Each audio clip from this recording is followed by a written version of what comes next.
পেটে কারোর স্পর্শ পেতেই গা শিরশির করে উঠল প্রাপ্তির।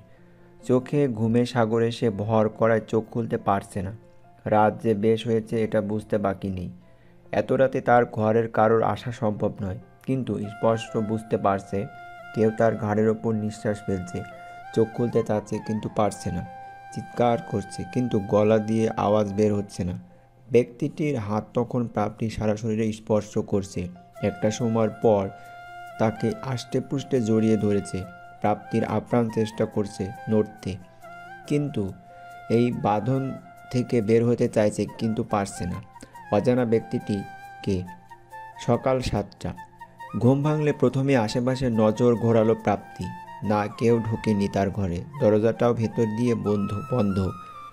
শুধু তার পাশের বিছানা চাদরটা খানিকটা কুঁচকানো, এই বাদে কোনো পরিবর্তন লক্ষ্য করে না। বেশ কিছুক্ষণ মাথাটা দু হাত দিয়ে চেপে বসে থাকলো। রাতে যা হয়েছে তা কি স্বপ্ন ছিল?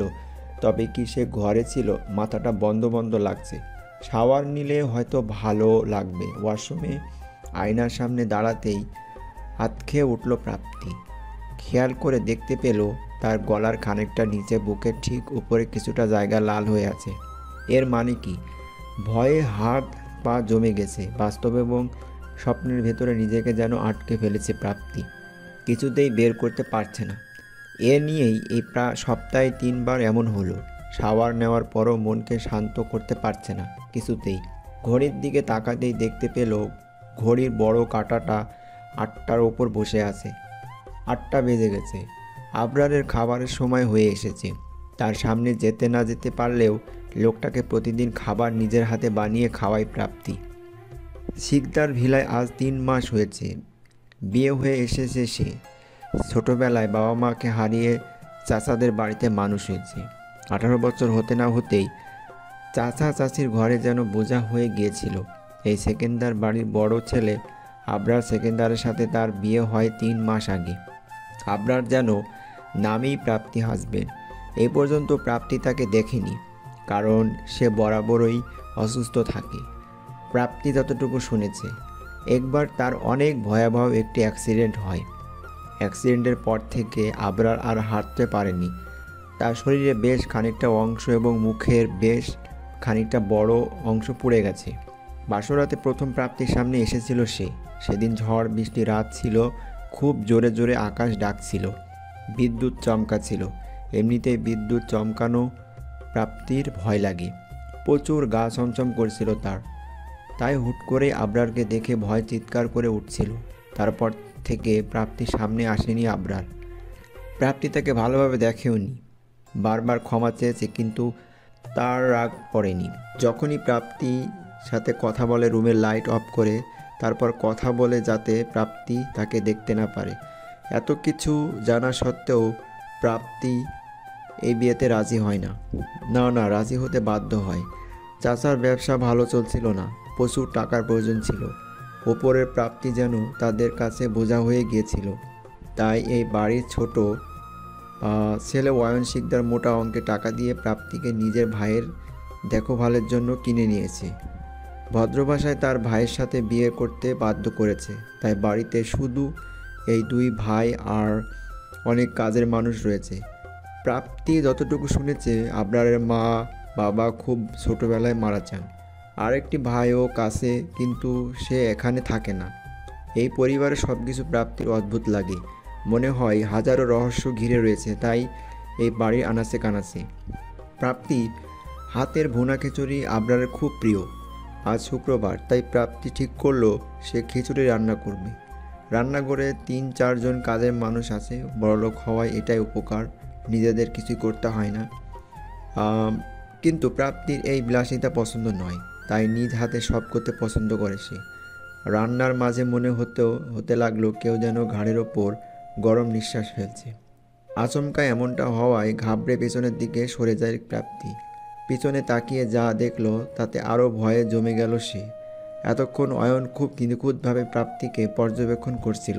কখন যে ধীরে প্রাপ্তির কাছে চলে আসে এটা নিজেও খেয়াল করেনি।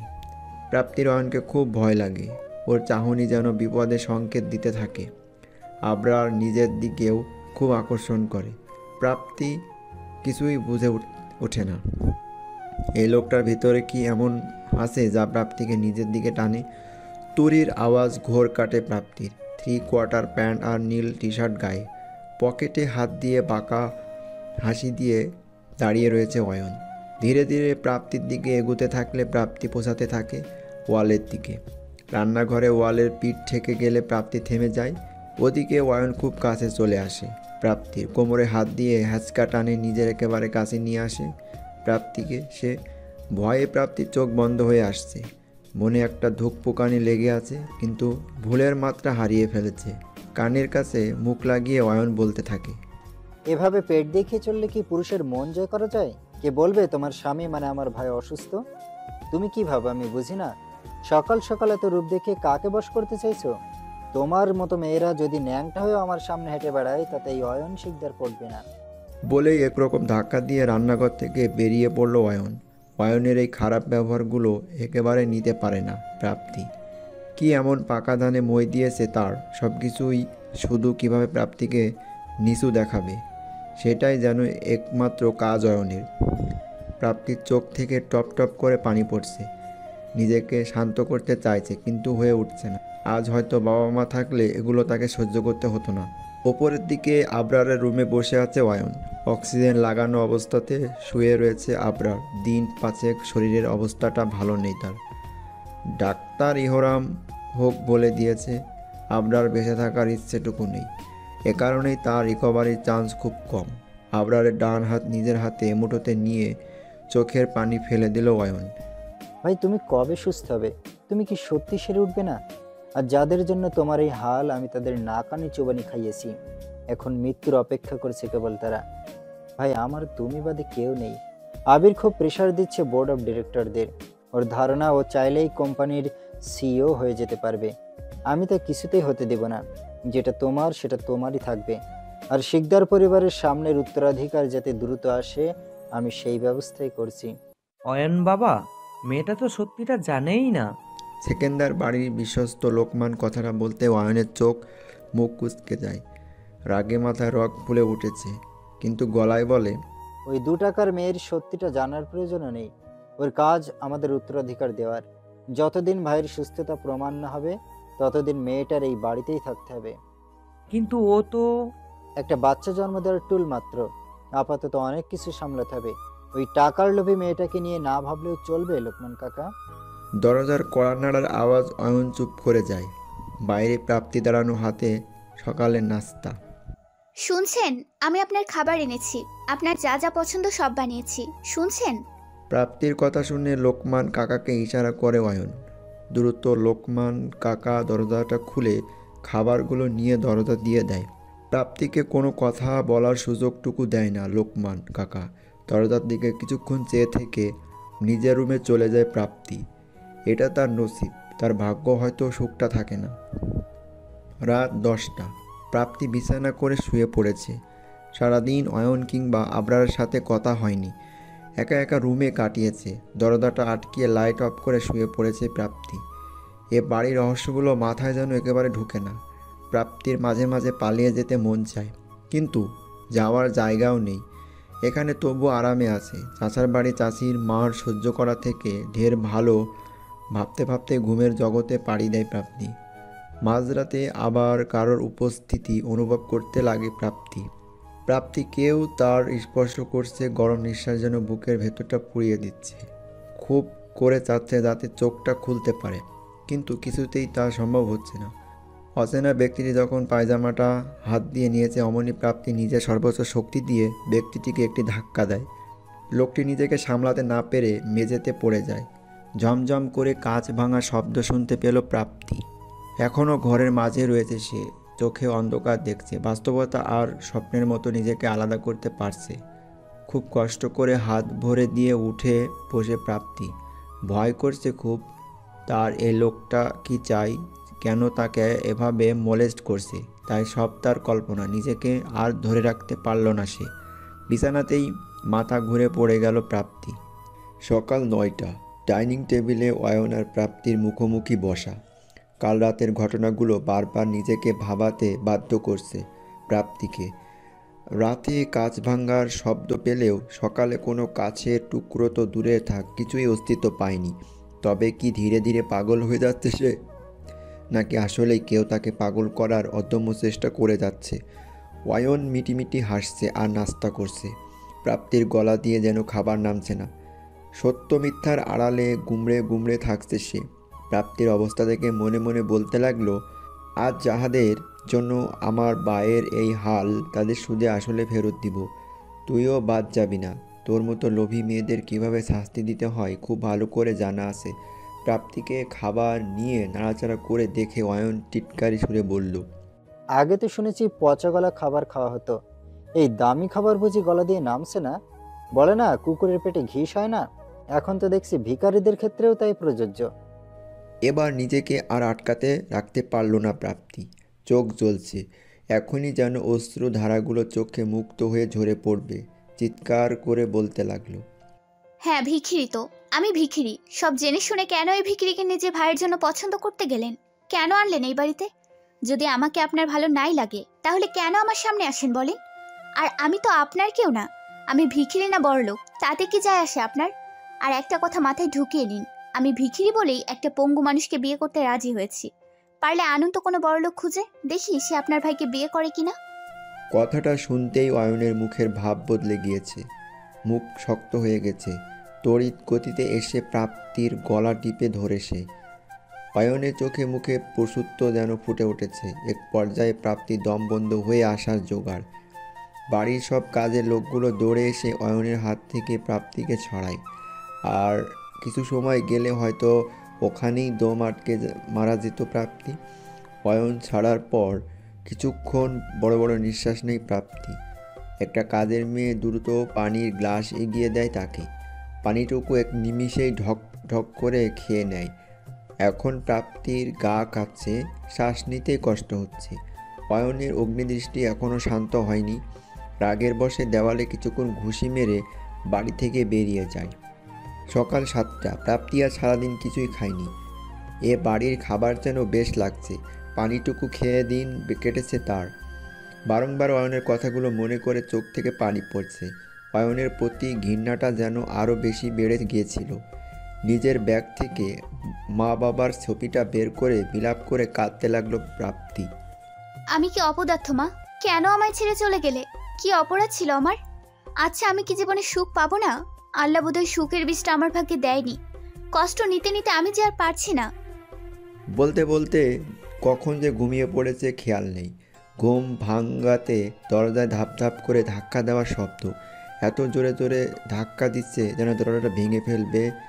চোখ কসলাতেই ঘড়ির দিকে তাকালে দেখে ঘড়ির কাঁটা 11টার কাছাকাছি। এত রাতে কে আসতে পারে? কৌতূহল নিয়ে দরজার দিকে পা বাড়ায় প্রাপ্তি। দরজা খুলতে না খুলতে অয়ন ব্যালেন্স হারিয়ে প্রাপ্তির গায়ে ঢলে পড়ে। সারা গায়ে বিশ্রী গন্ধ। বোঝাই যাচ্ছে কোনো অ্যালকোহল বাদ দেয়নি সে। মাতাল অবস্থায় এত রাতে এই বান্দাটাকে নিয়ে কি করবে বুঝে উঠতে পারছে না প্রাপ্তি। কাউকে ডাকতেও পারছে না, এই ভেবে যে মানুষ কি বলবে। দেবর রাত 11টা ভাবির ঘরে ঢুকে ব্যাপারটা 5 কান হলে সবাই প্রাপ্তিকে দোষাবে, চরিত্র নিয়ে কথা তুলবে। তাই না পেরেই নিজে কোনো মতেই অয়নকে বিছানা অবধি নিয়ে যায় প্রাপ্তি। কোনো মতেই শুয়ে দিয়ে সরে যেতে নিলেই প্রাপ্তির হাত ধরে হাঁচকা টানে নিজের কাছে নিয়ে আসে অয়ন। মাতাল অবস্থাতেই বলতে লাগে, খুব কষ্ট দিয়ে ফেলেছি না? তোমাকে দেখলে মুহূর্তের মধ্যেই আমার ভিতরে আগুন দাউ দাউ করে জ্বলতে থাকে। আবার তোমার কাছে এলে আগুনটা কেমন শীতল হয়ে যায়। আমার যখনই মনে হয় তুমি আমার না, ইচ্ছে করে একেবারে খুন করে ফেলি তোমাকে। আবার যখন ভাইয়ের কথা মনে করলে পাগল পাগল লাগে। কি বলছেন? শুনছেন? আমি তো কিছু বুঝতে পারছি না। কি করেছি আমি? আচ্ছা ভালোবাসা মানে কি কষ্ট? তুমি আমার ধীর বিষ, মৃত্যু নিশ্চিত জেনেও আমি পান করতে চাই। তোমার উষ্ণতার ছোঁয়ায় নিজেকে হারাতে চাই। পর মুহূর্তে তোমার আসল রূপটা মনে পড়লে জ্যান্ত কবর দিতে ইচ্ছে হয়।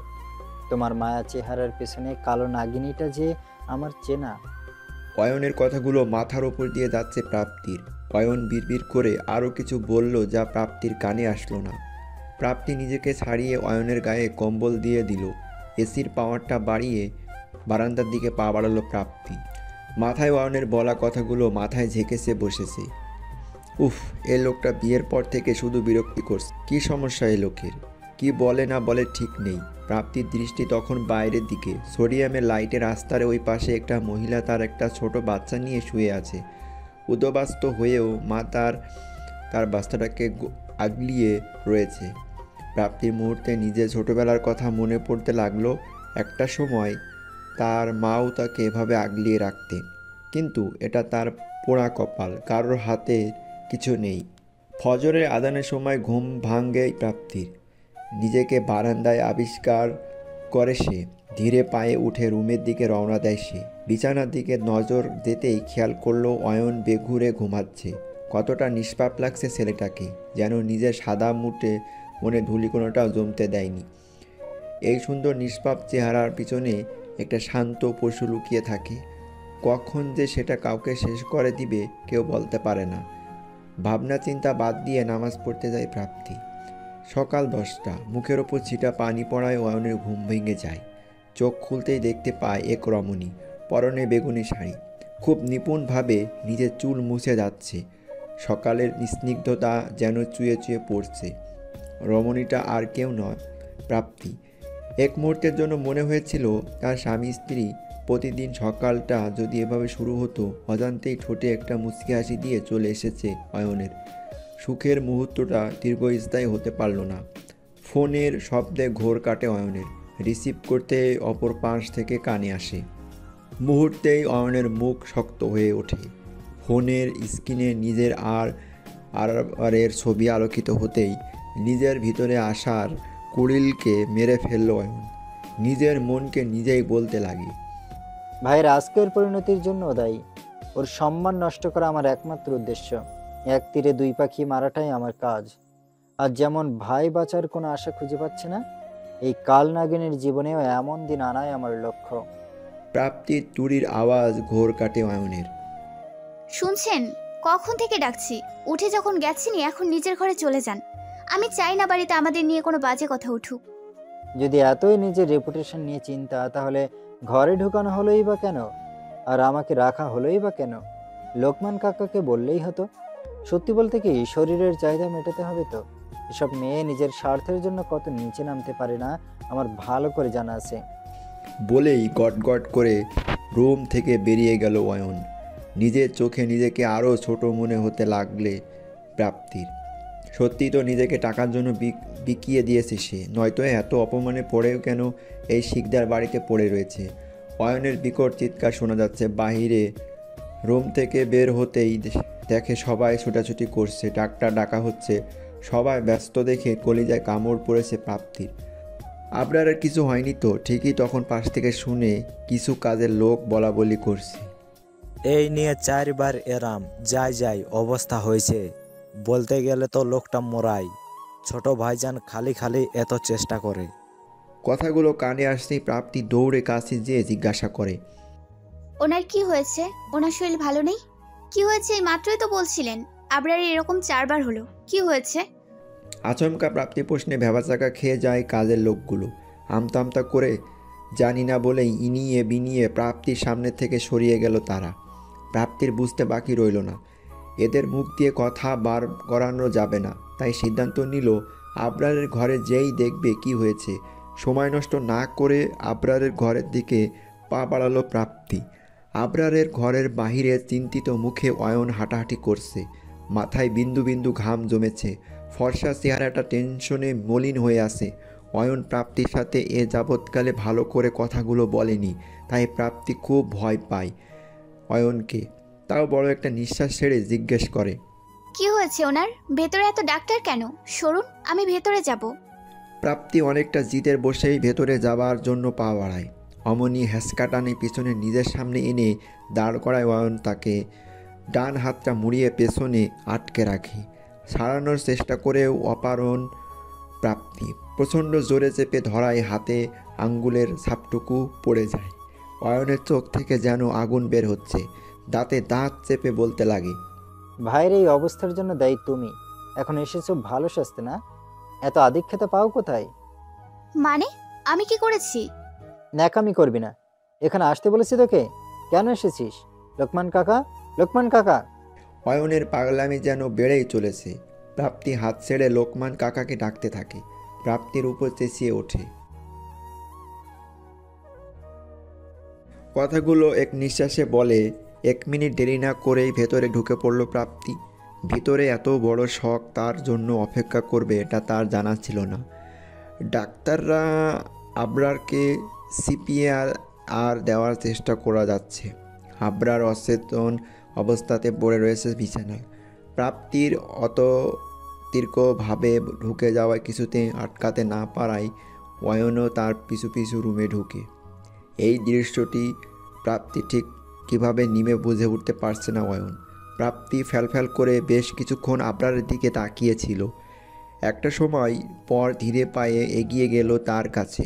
এত তার স্বামীর গলায় স্বরটুকু সে শুনেছে। আজ তাকে দেখছে সে নিজেকে কিছুতে ধরে রাখতে পারছে না। আসলেই তো অয়ন তো একটা কথাও ভুল বলেনি। সে সত্যিই এই 3 মাসে লোকটার কোনো যত্ন দেয়নি, তার দায়িত্ব এড়িয়ে গেছে। আজ লোকটাকে এভাবে পড়ে থাকতে দেখে নিজের মনে অনুতাপের পোকাগুলো কুড়িয়ে খাচ্ছে। ধীরে ধীরে এগিয়ে আবরারের হাতটি ধরে নিচে পড়ে।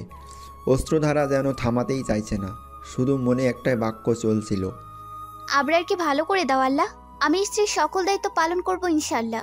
দৃশ্যটি কারোর মনে ছুরিঘাত করছিল। সে আর কেউ নয়, সে অয়ন। নিজেকে বুঝ দেওয়ার বাক্যটুকু নেই। প্রাপ্তির দিক থেকে সে কোনো ভুল করেনি, তবে কেন মন চাইছে ওকে সেখান থেকে সরিয়ে নিতে, কিন্তু তা সে করতে পারবে না। সত্যিটা জানলেও হয়তো প্রাপ্তি এক মুহূর্ত এ বাড়িতে থাকবে না। আজ অলৌকিক তার শেষ নেই। মিনিট 20 পর আবরার অবস্থাটা স্টেবল হয়, ধীরে ধীরে রেসপন্স করতে লাগে।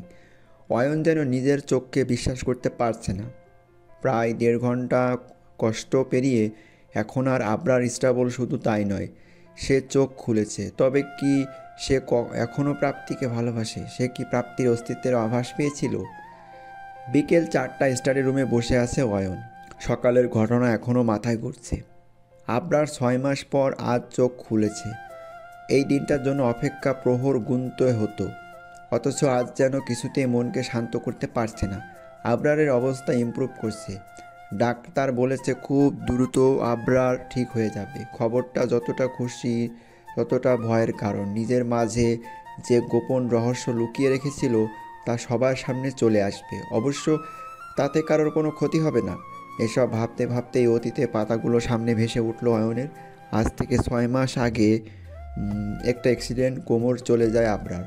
যদিও অ্যাক্সিডেন্টটা একটা ষড়যন্ত্র ছিল, তবে সেদিনে গাড়ি নিয়ে হাইওয়েতে রাশ ড্রাইভ করার কারণ ছিল আবরারের ভগ্ন হৃদয়। দীর্ঘ 3 বছরের ভালোবাসার মানুষটিকে তাকে ধোঁকা দিয়েছিল। অনলাইন ভালোবাসা তাকে ভালোবাসার উপর থেকে বিশ্বাস উঠিয়ে ফেলেছিল। অ্যাক্সিডেন্টের পর সিকদার কোম্পানির প্রেসিডেন্সি বজায় রাখতে বলেছিল। আবরারের কিছু ফিজিক্যাল ড্যামেজ বাদে কিছুই হয়নি, ধীরে ধীরে সুস্থ হয়ে যাবে। অয়ন তখন আবরারের ভং ধরে সবার সামনে কাছে আসে। আজ খোঁজ খবর লাগিয়ে জানতে পারে প্রাপ্তি সেই মেয়ে যে আবরারকে কষ্ট দিয়েছিল। প্রথমে বিশ্বাস না করলেও পরে ঠিকই বিশ্বাস করে। প্রাপ্তিকে শাস্তি দেওয়ার অয়নের উদ্দেশ্য, তাই আবরার সেজে প্রাপ্তিকে বিয়ে করে সে। কিন্তু এখন তার কাছে সব ধোঁয়াশায় লাগছে। যদিও বিয়েটা তার কাছে কোনো মূল্য নেই, তবুও বুকে চিনচিনে ব্যথাটা রয়ে গেছে। নিজেকে শান্ত করতে না পেরে রান্নাঘরের দিকে পা বাড়ায় অয়ন। রান্নাঘরে আবরারের জন্য স্যুপ বানাচ্ছিল প্রাপ্তি। এক মুহূর্তের জন্য মনে হচ্ছিল দৌড়ে প্রাপ্তিকে জড়িয়ে ধরতে পারলে হয়তো শান্তি লাগতো তার। ধীরে ধীরে প্রাপ্তির দিকে এগিয়ে যেতে থাকলে কি মনে করে নিজে থেমে যায়। মস্তিষ্ক আর মনের যুদ্ধে আহত সৈনিকের ন্যায় ঠায় দাঁড়িয়ে থাকে অয়ন। স্যুপ বানিয়ে পেছনে ফিরতে খানিকটা ভয় পেয়ে যায় প্রাপ্তি। অয়ন মাথা নিচু করে দাঁড়িয়ে আছে। সে ভাই, নিজে বড় ভাই, এজন্য জীবনটাও বাজি ধরতে পারে। অথচ আজ পরাজিত সৈনিকের মতো দাঁড়িয়ে আছে সেখানে।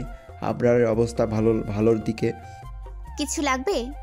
প্রাপ্তির কথায় মাথায় তুলে বেশ কিছুক্ষণ তার চোখের দিকে তাকিয়ে থাকে অয়ন।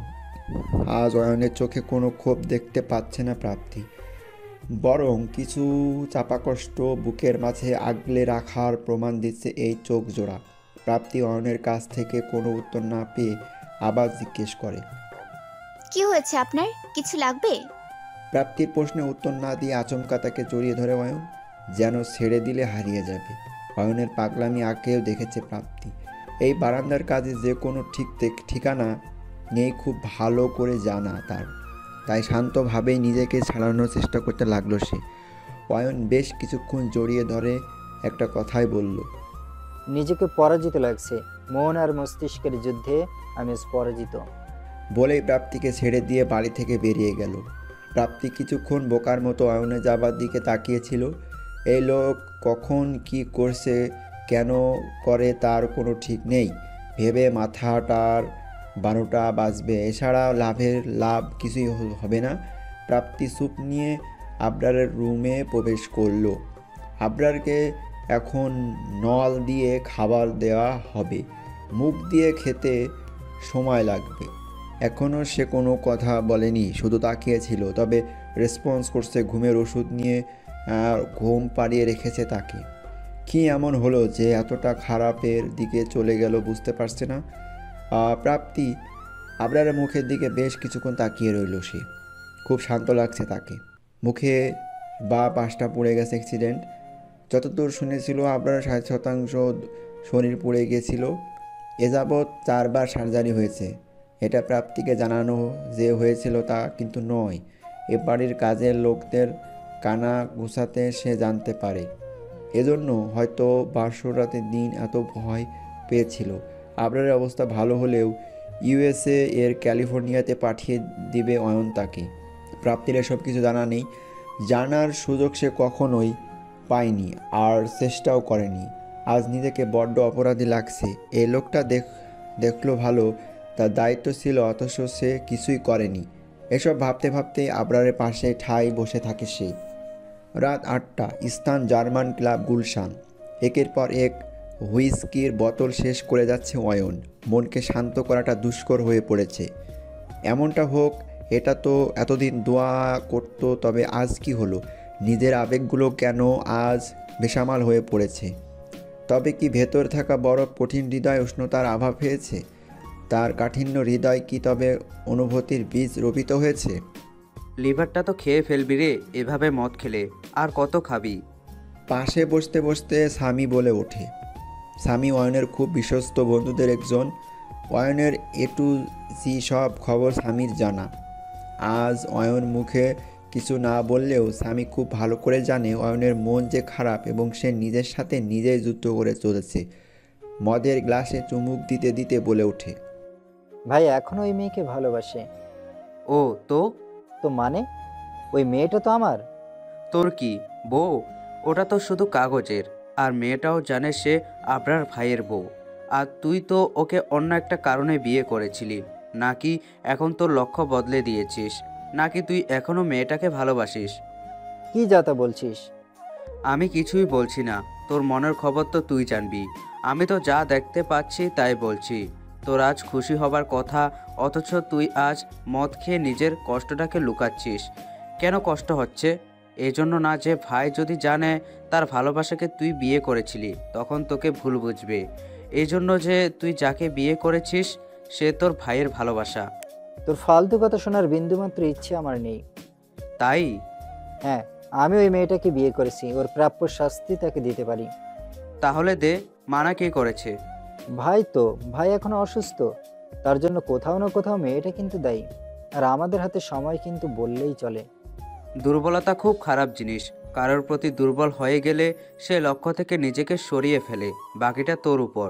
স্বামীর কথাগুলো যেন অয়নের ওষুধের ন্যায় কাজ করছে। সত্যিই তো, তার ভাই এর এই অবস্থার জন্য প্রাপ্তি দায়ী। প্রাপ্তি তার প্রাপ্য শাস্তি তো পেতেই হবে। রাত 11টা। আজ কাজের লোকেদের হাতে খাবার প্রাপ্তি খায়নি, নিজেই রান্না করেছে। রান্নার শেষে খেয়ে খাবারগুলি গুছাচ্ছিল। হুট করেই অয়নের কথাটা মনে পড়ে। লোকটা সেই বিকেল বেরিয়েছে, এখনও বাড়ি ফেরেনি। আচ্ছা, লোকটা কি খেয়েছে তো? পর মুহূর্তে চিন্তাটা ঝেড়ে ফেলে দিল মাথা থেকে। ওর চিন্তা করার লোকের অভাব নেই। অহেতুক নতুন করে কারো চিন্তা করা লাগবে না। এই 3 মাসে কম মেয়ে ওকে তো বাড়িতে আনেনি, দেখা যাবে মদ খেয়ে কোনো নারীর সঙ্গে লিপ্ত আছে। খাবারগুলো রাখা শেষে রুমের দিকে যেতে লাগলেই কলিং বেলটা বেজে উঠল। দরজাটা খুলতেই দেখে অয়ন অপাশে দাঁড়িয়ে আছে। শার্টের ইন নষ্ট হয়ে আছে, চুল এলোমেলো, আজও 6 পাশ খেয়েছে, এটা বোঝা খুব কঠিন নয়। ঢুলু ঢুলু চোখে প্রাপ্তির দিকে তাকিয়ে রয়েছে অয়ন। তার কাছে এই মুহূর্তে প্রাপ্তিকে কোনো অস্পরার থেকে কম মনে হচ্ছে না। মাথায় বিন্দু বিন্দু ঘাম জমে রয়েছে, পাতলা ঠোঁট জোড়া যেন গোলাপের ভেজা পাপড়ির ন্যায় লাগছে। ফর্সা নাটকায় ঘামের বিন্দুগুলো স্পষ্ট, ওড়না মাজায় বেঁধে রেখেছে, পুরো যেন পাকা গিন্নি তার সামনে দাঁড়িয়ে রয়েছে। একবার ইচ্ছে করছিল ঠোঁট জোড়া ছুঁতে দিতে, কিন্তু নিজেকে আটকে রেখে রুমের দিকে রওনা দিল অয়ন। প্রাপ্তি বিকেলে থেকেই অয়নের পরিবর্তন লক্ষ্য করা যাচ্ছে। আজ অয়নকে বড্ড অনমস্ক লাগছে প্রাপ্তির। কি এমন হলো তার? বিছানাতে শুয়েও কিছুতেই শান্ত করতে পারছে না নিজেকে। আচ্ছা, এত কেন ভাবছে অয়নের জন্য সে? অয়ন যে কিনা পদে পদে তাকে অপমান করতে পিছু পা হয় না। এসব ভাবতে ভাবতে হুট করে দরজার খুটখুট শব্দ শুনতে পায় প্রাপ্তি। খুব মনোযোগ দিয়ে শুনলে বুঝতে পারবে তার দরজার লক কেউ খুলছে। প্রাপ্তি বুকে কামড় পড়ে যায়। এই রাতে কে আসবে তার রুমে? খুট করে দরজা খুলে কেউ ভেতরে আসে। প্রাপ্তির পিঠ দরজার দিকে দিছিল বলে মানুষটার চেহারা সে বুঝতে পারেনি। ভয়ে চোখ বন্ধ করে ফেলে দেয় সে। অচেনা ব্যক্তিটি তখন প্রাপ্তির কাঁধ হাতে রাখে। এতদিন যা হচ্ছিল তা প্রাপ্তির কল্পনা কিংবা স্বপ্ন ছিল না, কঠিন বাস্তবতার মুখোমুখি সে। এখন যদি ব্যক্তিটিকে না আটকাতে পারে তবে অনেক বড় ক্ষতি হয়ে যাবে। অন্ধকার ঘরে কি হতে যাচ্ছে তার আভাস পাওয়া এত কঠিন কিছু না। বিছানার সাইড টেবিলে ল্যাম্পে সুইচ প্রাপ্তির হাতে খুব কাছে। লোকটি যখন প্রাপ্তিকে গভীরভাবে স্পর্শ করার কাজে মেতে ওঠে তখনই সুইচটা লাগিয়ে দেয় প্রাপ্তি। দেরি না করে সর্বোচ্চ শক্তি দিয়ে লোকটিকে ধাক্কা মেরে বিছানা থেকে উঠে পড়ে। টেবিল ল্যাম্পের আলোয় যা চোখে পড়ল তাতে খুব বড় ধাক্কা খায় প্রাপ্তি। এত রাতে আমার রুমে কি করছেন আপনি? ঘড়ির কাঁটা 3টা সুই মুখোমুখি বসে আছে প্রাপ্তি আর অয়ন। হ্যাঁ, অচেনা ব্যক্তিটি আর কেউ নয়, অয়ন। অয়ন ভেবেছিল প্রতিদিনের মতো ঘুমের ওষুধের ডোজ কাজে দিবে এবং প্রাপ্তি ঘুমের অতল গভীরে থাকবে, কিন্তু আজকে প্রাপ্তি খাবারটা নিজে বানিয়ে খেয়েছে, এটা অয়নের জানা ছিল না। লাইটটা জ্বলতে অয়ন খানিকটা ঘাবড়ে ওঠে। প্রাপ্তি একের পর এক প্রশ্নের সুরে চলেছে। অয়ন কোনো কথা না বলেই বিছানায় মাথা নিচু করে বসেছিল। কি হলো? কিছু জিজ্ঞাসা করেছি তো নাকি? মুখে কুলু পেটে বসে আছেন কেন? আমি তো সম্পর্কে আপনার ভাবি হই, অন্তত আমার সম্মানের কথাটুকু না ভাবেন? নিজের ভাইয়ের কথাটুকু তো ভাবেন নাকি? সেটা ভাবার প্রয়োজনীয়তা বোধ করেন না? অয়ন শূন্য দৃষ্টিতে প্রাপ্তির দিকে তাকিয়ে আছে। অয়নের শূন্যতা প্রাপ্তিকে ভাবাতেই বারংবার বাধ্য করছে, কিন্তু পর মুহূর্তে অগ্নিরূপ ধারণ করে বলতে লাগলো, 3 মাস ধরে আপনাকে সহ্য করে যাচ্ছি, মুখ বুঝে আপনার অন্যায়গুলো মেনে নিচ্ছি বলে এটা ভাববেন না যে সামনেও তাই হবে। এমন কিছু করার কথা চিন্তাতেও আনবেন না যা আমার চরিত্রে কালিমা লেপে দেয়। আমি কিন্তু বরদাস্ত করব না। আমার চোখের সামনে থেকে বের হয়ে যাবেন এবং এই মুহূর্তে। আপনি নির্লজ্জ জানতাম, কিন্তু এতটা নিজ কল্পনায়ও আসেনি। এতদিন আমার সাথে যা যা হতো তার মানে তো আপনি করতেন। আমি নিজেকে পাগল ভাবতে লেগেছিলাম আপনার জন্য। আমি যে একটা কথাও ভুল বলছি না তা আপনি খুব ভালো করেই বুঝতে পারছেন। কি হলো, মুখে কথা নেই কেন আজ? আপনি আসলে সব লোক দেখানো করেন। এই যে ভাইকে ভালোবাসা, এসব সব নাটক। আপনি আপনার ভাইকে ভালোবাসলে এই রাতের অন্ধকারে আমার রুমে এসে নিজের ভাইয়ের বিশ্বাসকে এভাবে ভাঙতে দিতেন না। প্রাপ্তির কথাগুলো ছুরির মতো অয়নের হৃদয়ে রক্তক্ষরণ করছে। আজ সে কোনো খারাপ মতলবে আসেনি, শুধু প্রাপ্তিকে জড়িয়ে ঘুমোতে চেয়েছিল। তার সে আজ বড্ড উষ্ণতার প্রয়োজন ছিল। প্রাপ্তি এই 3টি মাসে অয়নের নেশা কিংবা আভাস যায় বলা হোক তাতে পরিণত হয়েছিল। রোজ রাতে প্রাপ্তি যখন গভীর ঘুমে মগ্ন থাকতো, অয়নের কাছে ডুপ্লিকেট চাবি দিয়ে সে লক খুলে এই রুমে আসতো। কখনো তাকে দেখতে তো কখনো তার বাসায় ঘুমোতে। এই 2 সপ্তাহ প্রাপ্তির ঘুমের ঔষধের ডোজ বাড়িয়ে দিয়েছিল যাতে প্রাপ্তির অজান্তেই তার সাথে শারীরিক সম্পর্কে লিপ্ত হতে পারে। এতে একদিনে যেমন শিকদার বাড়ির উত্তরাধিকার আসবে, অপরদিকে প্রাপ্তির সম্মানহানির সাথে সাথে সে মানসিকভাবে ভেঙে পড়বে। কিন্তু যতবার প্রাপ্তির কাছে এসেছে ততবার বিবেকের তাড়না ব্যর্থ হয়েছে। প্রাপ্তির নিষ্পাপ মুখ যে কোনো বারংবার বাধার কারণ হয়ে দাঁড়ায়। আর আজ আবরারের সুস্থতা ও অগ্নিগ্রতি তাকে এই প্ল্যান স্কিপ করতে বাধ্য করেছে। তবু আজ প্রাপ্তির কথাগুলো কাটা গায়ে নুনের ছিটার মতো কাজ করছে। নাক মুখ খিচে বললে লাগলো অয়ন। বড্ড বেশি বুলি ফুটেছে দেখি, জবান তো না যেন কেচির মতো চলছে। এবার হাত চলতে বাধ্য হব। প্রাপ্তির সাহস আর কথার ভঙ্গিতে তড়িৎ গতিতে রেগে যায় অয়ন। আচমকা খুব কাছে চলে আসে প্রাপ্তির, কোমর চেপে নিজের কাছে টেনে নেয় তাকে, কানের কাছে মুখ নিতে বলতে লাগে, চালাও হাত, আমিও দেখি তুমি কতটা সাহসী। অতর্কিত কাছে আসার কারণে প্রাপ্তি যেন জমে যায়। ফেলফেলে নয়নে অয়নের দিকে তাকিয়ে থাকে ও শুধু। প্রাপ্তি রেসপন্স না পেয়ে অয়ন পুনরায় বলতে লাগলো, কি হলো, সাহস উবে গেল? তোমাদের মতো মেয়েরা টাকার গন্ধে ছেলেদের বিছানায় যেতে দুবার ভাবে না, অথচ এখন সতী সেজে বসে আছো। আমার ভাই শিকদার বাড়ির বড় ছেলে বলেই তুমি যে তাকে বিয়ে করেছো এটা আমার অজানা নয়। তাই চরিত্রে কালিমা লেপে দেওয়ার কথাটা তোমার মুখে মানায় না। আরে তোমার চেয়ে সুন্দরী মেয়ে আমাকে পাওয়ার জন্য হাঁসফাঁস করে, আর আমি কিনা যাগ্যে মদের নেশায় ভুলে এ রুমে চলে এসেছি। তোমার মতো নোংরা মস্তিষ্কের কাউকে আমার ঘরে আসতে ঢুকতে দেই না। মনের ঘরের কথা তো অনেক দূরের। আগে একবার বলেছি, তুমি নগ্ন আমার সামনে দাঁড়ালেও আমি ফিরে তাকাবো না। এই নারীর দেহে অয়ন শিকদারের না কোনোদিন মোহ ছিল, না হবেও। নারীরা পারে শুধু ছলনা করতে, হয় দেহ নিয়ে নয়তো রূপ দিয়ে। বলে রুম থেকে গটগট করে বেরিয়ে গেল অয়ন। প্রাপ্তির চোখ থেকে অস্ত্রধারা যেন থামাতেই চাইছে না। বারবার চোখ মুছতে লাভ হচ্ছে না। লাল চোখগুলো বড্ড অবুঝ হয়ে পড়েছে। এর আগে অয়ন তাকে অপমান করেছে, কিন্তু আজ যেন মাত্রা ছাড়িয়ে গেছিল। এই লোকটা কি চায়, কি এমন করেছে যে সে বারবারও এভাবে হেনস্থা হতে হয়? অজান্তে আজ পর্যন্ত কাউকে কষ্ট দিয়েছে বলে জানা নেই তার, অথচ বারবার তার অপমানিত হতে হয়। পাশাপাশি দুটো রুমে দেওয়ালে হেলান দিয়ে দুটো মানুষের নির্ঘুম রাত্রি যাপন, চোখে মুখে রেস্টটুকু নেই। একজনের চোখে পানি বাধ্য মানছে না, তো আরেকজনের সুপ্ত কথা কষ্টগুলো অ্যালকোহল আর নিকোটিনের আড়ালে মাটি চাপা দিচ্ছে। সকাল 8টা, ডাইনিং টেবিলে মুখোমুখি নারী। গতকালের ঘটনার পরে এখন অবধি তারা কেউ কারোর সাথে কথা বলেনি। সকালে আবরারের রুমে একবার ঢু দিয়েছিল লোকমান কাকা, জানিয়েছেন উনি ঘুমাচ্ছে, তাই প্রাপ্তি কথা বাড়ায়নি। ডাইনিং টেবিলে আসতে না আসতে অয়নের সাথে দেখা, মুখ খিচিয়ে নাস্তা করতে বসে প্রাপ্তি। অয়নের চোখের নিচে কালিয়া লাল চোখ দুটি নির্ঘুম রাত কাটানোর প্রমাণ দিচ্ছে। নাস্তা করার মাঝখানে অয়নের ফোন বেজে ওঠে। নামটি দেখে মেজাজ বিগড়ে যায় অয়নের। না চাওয়া সত্ত্বেও ফোন রিসিভ করে সে। অপাশ থেকে কিছু বলতে চোখ মুখ শক্ত হয়ে যায় তার। ফোন রাখার পর প্রাপ্তিকে বলে ওঠে, তুমি কাল থেকে ভার্সিটি যাওয়া শুরু করবে তুমি। আমি? হ্যাঁ, কেন, কোনো অসুবিধা? না তা নয়, কিন্তু পড়াশোনা ছেড়েছি বছর হবে, ইন্টারে পড়ার সুযোগ হয়ে ওঠেনি। সেটা সমস্যা নেই, আমি দেখে নেব। ভাইয়ের বউ মূর্খ হলে তো সমস্যা। আর দাদিমা চাচ্ছিলেন তোমার নামে কিছু শেয়ার লিখে দেবেন। দাদিমা? আমাদের যিনি পেলেছেন তিনি একেবারেই চান না ভাইয়ের পজিশন অন্য কারো হাতে যাক। আমি কালকে এটার ব্যবস্থা করে দেব, রেডি হয়ে থাকা হয় যাতে। ঠিক আছে। তোমার কাকা বেশ কিছুদিন ধরে তোমাকে দেখতে চাইছিলেন, আমার মনে হয় তোমার যাওয়া উচিত। চাষাবাড়ির কথা শুনে ভয়ে জড়সড় হয়ে ওঠে। প্রাপ্তির এ বছর বেশ বছর হতে চলেছে। প্রাপ্তির বাবা সলেমান শেখ ছিলেন খুব নামকরা ব্যবসায়ীদের একজন।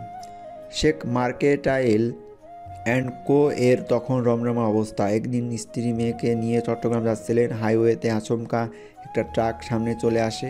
ব্রেক তৎক্ষণাৎ কাজ না করায় ট্রাক গাড়িটিকে পিছিয়ে ফেলে ট্রাক। শেখ সাহেব এবং তার স্ত্রী জায়গা মারা যান। অবস্থার প্রতিকূলতার কারণে আগেই সোমা শেখ প্রাপ্তিকে গাড়ি থেকে বাইরে বের করে দেন, যার ফলে আজ প্রাপ্তি জীবিত। সলেমান শেখের মৃত্যুর পর তার ছোট ভাই খোকন শেখ তার কিছু সম্পত্তি নিজের নামে করিয়ে নেন, কিন্তু ঝামেলা বাঁধে অন্যখানে। সলেমান শেখ তার অবর্তমানে সব সম্পত্তি প্রাপ্তির নামে দিয়ে যায় এবং প্রাপ্তি 20 বছর হলেই সে এসেটগুলো তার নামে ট্রান্সফার হবে। এই কারণে বাধ্য হয়ে প্রাপ্তির দেখা ভালো খোকন শেখ করেন, কিন্তু ব্যবসা কিছুতে অনুকূলে আনতে পারে না। অসৎ উপায়ে কোনো কিছুতেই বরকত হয় না। শেষমেশ বাধ্য হয়ে তিনি আবরার শিকদারের বিয়ে দিতে রাজি হন টাকার লোভে। প্রাপ্তির ভালো করে জানা কেন তার চাচা তাকে দেখতে চাইছেন, যাতে ছলে বলে বাকি সম্পত্তি হাতে নিতে পারেন। আমি ও বাড়িতে যাব না। কেন? তোমার চাচা তো তোমাকে মেয়ের মতন ভালোবাসেন, তো যেতে না চাওয়ার কারণ কি? আমি যাব না ব্যাস, অহেতুক জোর কেন করছেন? বলেই উঠে চলে যায় প্রাপ্তি। অয়নের খটকা লাগে, কিন্তু কিছুই বলেনি।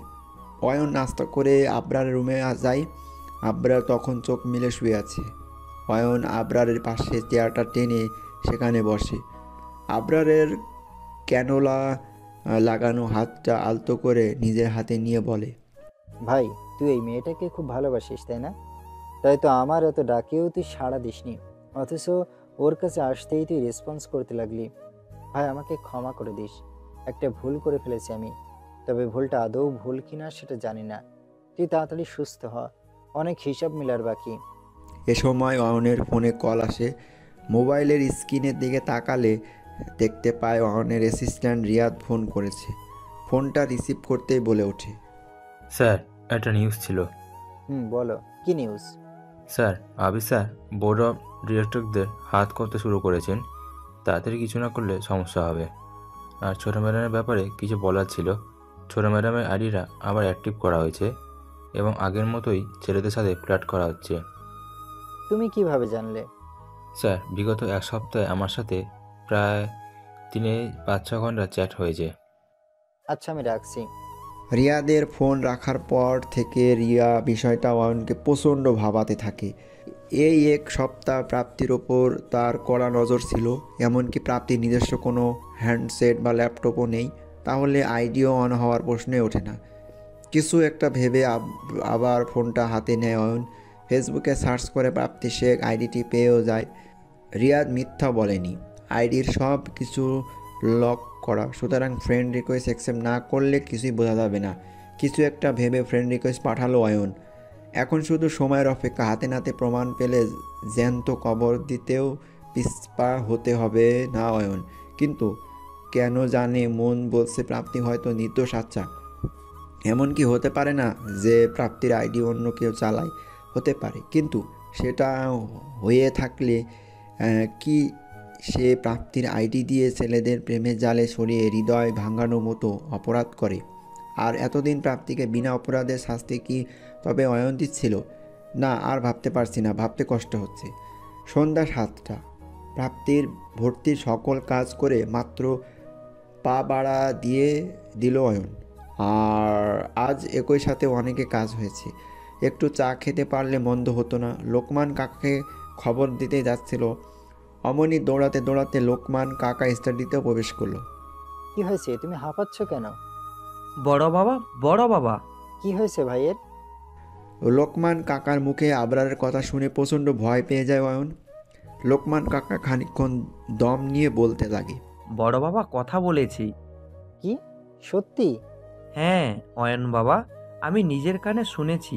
আপনি ডাক্তারকে কল করুন। আমি দেখছি।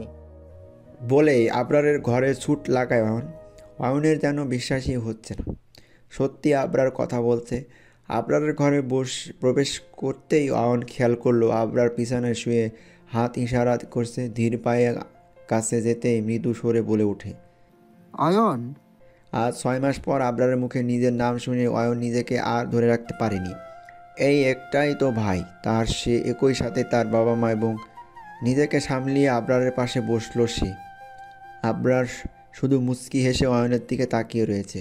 অয়নের চোখ ছলছল করছে, এখনই যেন অশ্রুধারা চোখগুলোতে মুক্ত করে ঝরে পড়বে। নিজেকে সামলিয়ে বলে উঠল, আজ আমি পৃথিবীর সবচেয়ে সুখী মানুষ।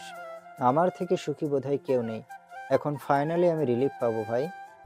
রাত 10টা। অয়ন আবরারের রুম থেকে বের হয়েছে। ডাক্তার বলছে আবরারের ওষুধ কাজ করছে, কিন্তু একটা ছোট অপারেশন করতে হবে, তাহলে আগের মতো কথা বলতে পারবে। আবরার শুধু অয়নের নাম উচ্চারণ করার পর আর কোনো কথাই বলেনি, তবে এখন সে তার হাত পা হালকা নড়াতে পারছে। অয়ন চাচ্ছে আবরারকে এখনই ইউএসএ পাঠিয়ে দিতে, তাহলে হয়তো আরও ইমপ্রুভ করবে আবরার। ফোনে নোটিফিকেশন আওয়াজ কানে আসতেই ফোনটা হাতে নিল অয়ন। নোটিফিকেশনটা দেখে মুচকি হেসে প্রাপ্তির রুমের দিকে রওনা দিল অয়ন। রুমে নক করার প্রায় 10 মিনিট পর প্রাপ্তি দরজা খুলল। এত রাতে অয়নকে নিজের সামনে দেখে খানিকটা ঘাবড়ে যায় প্রাপ্তি। কাল রাতে যা হয়েছে তারপরে অয়নের সাথে জরুরি কোনো ব্যাপার ফাঁদে কথা হয়নি। আমতা আমতা করে বলে উঠল, এত রাতে? ভেতরে আসতে পারি? কেন? কিছু কথা ছিল। ভয় নেই, কিছু করব না। আচ্ছা আসুন। কিছু ফর্ম এনেছি, নাম পূরণ করা লাগবে, কালকে ভর্তি।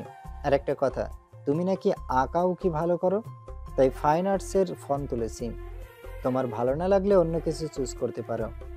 প্রাপ্তির ছোটোবেলা থেকেই আর্ট খুব ভালো লাগে। শুধু তাই নয়, রুমে সারাদিন বসে বসে কিছু না কিছুই আঁকাউকি করতে থাকে। অয়ন এই 3 মাসে বেশ কয়েকবার তা লক্ষ্য করেছে।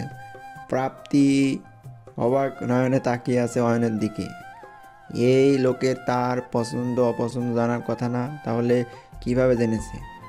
আপনি কিভাবে জানলেন আমি আঁকা আঁকি ভালোবাসি? ইচ্ছে থাকলে সব জানা যায়। আচ্ছা, তোমার মোবাইল নেই তাই না? আমার তো কারোর সাথে যোগাযোগের প্রয়োজন হয় না, তাই মোবাইল রাখি না কাছে। একটা ছিল, হারিয়ে গেছে। আচ্ছা, আমি কাল তোমাকে মোবাইল কিনে দেব। লাগবে না, আমার জন্য অহেতুক। এখন তো আর বাসায় থাকা হবে না, তাই বলছিলাম এতে আমারও টেনশন কম হবে। আচ্ছা, আবরার কেমন আছেন? ভাইকে আমি কিছুদিনের জন্য ইউএসএ পাঠিয়ে দেব। ওমা, কেন? ভাইয়ের কিছু অপারেশন করা লাগবে। ওখানে একা? সেটা নিয়ে চিন্তা করার দরকার নেই, আমি ম্যানেজ করে নিয়েছি। স্বামী আমার বন্ধু, ও যাচ্ছে। আচ্ছা, একটা কথা ছিল। জি বলেন। কোনো সময় যদি জানতে পারো তোমার সাথে কেউ খুব বড় অন্যায় করেছে, ধোঁকাবাজি করেছে, তুমি তাকে ক্ষমা করবে তো? জি, হঠাৎ এই কথা? এমনি জানতে ইচ্ছে হলো, করবে ক্ষমা? আমি ক্ষমা করার কেউ না, আর সত্যি বলতে এখন আর কিছু যায় আসে না। জীবনে কম ছলনার শিকার তো হয়নি। আমি ফর্ম পূরণ করে রাখবো, আপনি আসতে পারেন। অয়ন কথা বাড়ালো না। আজ নিজের ভুলের কারণে নিজেকে পশ্চাতে হচ্ছে। নিজের রুমে এসে গা এলিয়ে দিল সে। ফোনটা অন করে ফেসবুকে লগ ইন করতেই মেসেজগুলো চোখে পড়ল। এর মধ্যে প্রাপ্তি শেখের মেসেজ ও চোখ পড়ল। মেসেজটা চোখে পড়তে চোখ কুঁচকে ফেললো অয়ন। আর সারা রাত বেশ চাট করে ফজরের দিকে ঘুমাতে যায় অয়ন। 1 সপ্তাহ পর আজ প্রাপ্তি প্রথম ক্লাস। এতদিন পর পড়াশোনা করতে যাচ্ছে, খুশি যেন ধরছে না। এই সপ্তাহে অয়নের অন্যরকম রূপ চোখে পড়েছে। শান্ত ভদ্র এমন অয়ন কল্পনার বাহিরে। সকালে নাস্তা টেবিলে বসে একই কথা ভাবছিল অয়নের তুড়িতে। বাস্তবে ফিরে প্রাপ্তি সামনে তাকাতে দেখে সাদা শার্ট নীল জিন্স পরে দাঁড়িয়ে রয়েছে সে। চুলগুলো কপালে পড়ে রয়েছে, ফর্সা মুখে খোঁচা খোঁচা দাড়ি যেন আরও আকর্ষণীয় করে তুলেছে তাকে। কি ভাবছো? আপনি কোথাও বের হবেন? তোমাকে পৌঁছে দেব। খাচ্ছ না কেন? ও, তাহলে গেটেই নামিয়ে দিন, নয়তো। নয়তো কি? গেটে নামবই বা কেন? তোমাকে ক্লাসে দিয়ে আসবো। কি দরকার বলুন? তুমি খাও, এসব নিয়ে তোমার ভাবা লাগবে না। প্রাপ্তি আর কথা বাড়ালো না। এই লোকের সামনে কথা বলা আর উলোবনে মুক্ত ছড়ানো ওকে। খাওয়া দাওয়া শেষ করে কলেজের দিকে রওনা দিল তারা। দুপুর 2টা। ক্যাফের একটি চেয়ারে বসে আসে অয়ন। অপেক্ষা প্রাপ্তির। শেখের আগমনের। প্রাপ্তির ফেসবুকের প্রাপ্তি শেখ 1 ঘন্টা যাবৎ বসে আছে, কিন্তু এখনও আসেনি। অয়নের ধৈর্যের বাঁধ যেন ভাঙতে লাগলো। ব্যক্তিটি আসবে না বোঝা যাচ্ছে।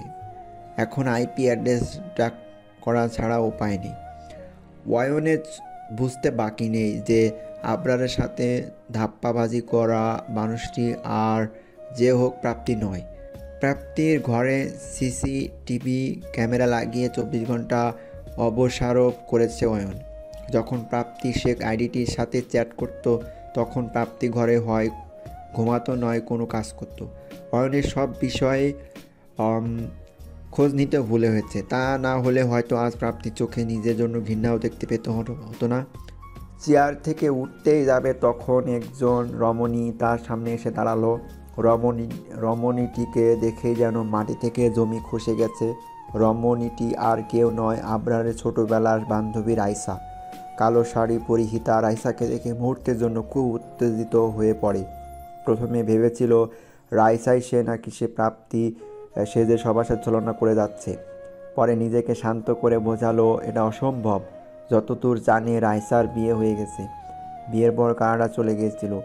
আবরার ও রাইসার বিয়ে নিয়ে খুব একটা খুশি ছিল না, কিন্তু রাইসাকে দেখে মনে হচ্ছে ও খুব খুশিতে আছে। মা হতে চলেছে সে। অনেকটা উত্তেজিতভাবে জিজ্ঞাসা করে অয়ন। তুমি এখানে কবে এলে রাইসা আপু কানাডা থেকে? তাহলে আমায় এখনো মনে রেখেছিস তোরা? খুব কেক খেতে ইচ্ছা করছিল, তাই এখানে আসা। বুঝতে পারি। হ্যাঁ হ্যাঁ, বসো না। দুলাভাই কোথায়? তুমি একা যে? জানি না, আমি একাই এলাম। শুনলাম আবরার নাকি বিয়ে করেছে, খুব সুখে আছে না রে? আপু তুমিও কি নিউজগুলোই দেখো আর বিশ্বাস করো? না বিশ্বাস করার কি আছে? না নেই, ভাই ইউএসএতে কিছু কাজে গেছে। ও বউকে নিয়ে গেছে বুঝি? না, ও দেশে। তোমার কথা বলো, আসলে কবে? আর এত বড় গুড নিউজ আমরা কেন জানি না? আমি কখনোই চাইনি, আর খোঁজ করিসনি বলে জানতে পারিসনি, এটা এমন কিছুই না। আর গুড নিউজ আসতে বেশি দেরি নেই, 7.5 মাস চলে। কিন্তু তুমি তো... বিয়েটা আমি করিনি অয়ন। একটা মানুষকে ভালোবেসে অন্য কাউকে বিয়ে করাটা বোধহয় ঠিক হতো না। আর বিয়ের আগে আমি এই জানের অস্তিত্ব টের পেয়েছি। ভালোবাসার স্মৃতিটাকে কিভাবে মুছে ফেলি বল? কিন্তু কি বলতো, মানুষটা আমার বিশ্বাসের মর্যাদা রাখেনি, সেটাই আমার কষ্ট নেই। আমি আমার বাচ্চাকে ঠিক নিজের মতন করে গড়ে নেব, দেখিস। তোমার বাড়ির লোকজন জানে? বাবা আমার মুখ দেখে না 6 মাস হবে। তুমি আমাদের বলনি কেন? বলে কি হবে? আমরা এতটা পর বুঝি। যা আপন ছিল সেই কথা রাখেনি, পরের কাছে কি চাইবো? তুমি এখন কোথায় আছো? এক বান্ধবীর বাসায়, একটা জব ম্যানেজ হয়ে গেছে, এভাবে কাটাচ্ছি। তোর সাথে দেখা হয়ে ভালোই লাগলো। আচ্ছা আমি আসি, আবরার এলে একবার ওর সাথে দেখা হওয়াটা দরকার। আমাকে একটু জানাস কেমন? তুমি তোমার নাম্বারটা আমায় দাও, আর যে কোনো প্রয়োজনে আমাকে জানাতে ভুলো না কিন্তু। সেভ করে নে। নম্বর সেভ করার জন্য মোবাইলে লক খুলতেই প্রাপ্তি শেখ এ মেসেজে তাতে লেখা। আপনি আমাকে কথা দিয়ে অন্য নারীর সাথে বসে রইবেন, এটা আমি আশা করিনি। মেসেজটা পেয়েই আশেপাশে নজর করালো অয়ন। অয়নকে খুব উত্তেজিত লাগছিল, মাথার ঘাম জমে গেছে। রাইসা অয়নের অস্বাভাবিকতা দেখে জিজ্ঞেস করে, কি হলো, তুই এতটা উত্তেজিত কেন হচ্ছিস? কোনো সমস্যা? না কিছু না, তুমি নম্বর দাও। রাইসাকে উবারে তুলে দিয়ে ফোনটা আবার হাতে নেয় অয়ন। মেসেজ অপশনে যে ওই আইডিটা টাইপ করে। আপনি যদি ক্যাফেতে এসেই থাকেন তবে দেখা কেন করলেন না? 1 ঘন্টা আপনার অপেক্ষায় কাটিয়েছি, আর ওই নারীটি আমার বোন ছিল। আমার সাথে দেখা করতে বেশ উতলা হচ্ছেন। বেশ, কাল আমার চাচাতো বোন রোশনি শেখ আপনার সাথে দেখা করবে। তাকে যদি আপনার ভালো লাগে তাহলে আমাকেও লাগবে। আচ্ছা, যা আপনার ভালো লাগে। মেসেজটা পাঠিয়ে রিয়াদকে ফোন দেয় অয়ন। শুধু একটা কথাই বলে, আইপি অ্যাড্রেস হ্যাক করো। কোনো কম্পিউটার বা মোবাইল থেকে মেসেজ আসছে আমি জানতে চাই। তোমাকে 3 দিন সময় দিচ্ছি, আমি জানি না তুমি কিভাবে কি করবে। ফোনটা রেখে কলেজের উদ্দেশ্যে রওনা দেয় অয়ন। আজ নিজে প্রাপ্তিকে বাড়ি নিয়ে যাবে সে। উদ্দেশ্য একটা, প্রাপ্তি মনে নিজের জন্য ভালোবাসা তৈরি করা। অনেক ভেবে ঠিক করেছে একটা চেষ্টা করতে ক্ষতি নেই। তারপর প্রাপ্তি যদি তাকে ক্ষমা করে দেয় তাহলে প্রাপ্তিকে মনের মহারানী করে সারা জীবন নিজের মনে রাজত্ব রেখে দেবে। আর যদি তা না হয় তবে আবরার আর প্রাপ্তি জীবনে বাধা হয়ে কোনো দিন আসবে না। বিকেল 5টা, স্থান নবজাগরণ বিশ্ববিদ্যালয় ক্যাম্পাস। গেটের সামনে অনেকক্ষণ যাবৎ দাঁড়িয়ে আছে অয়ন। প্রাপ্তি এখনও আসেনি, এমনকি মেয়েটার কাছে মোবাইলও নেই। এত ঘাড় তেড়া মেয়ে যদি একটু কথা শুনতো তাহলে আজকেই মোবাইল কিনে দিতে হবে। প্রায় 1.5 বছর যাবৎ দাঁড়িয়ে আছে অয়ন। আজ আসুক, ওকে একটা শিক্ষা দিতে হবে। রাস্তায় পড়ে থাকা কানে লাথি বসাতে যাবে তখন নজরে পড়ল প্রাপ্তি। একটা ছেলের সাথে গেটের দিকে আসছে।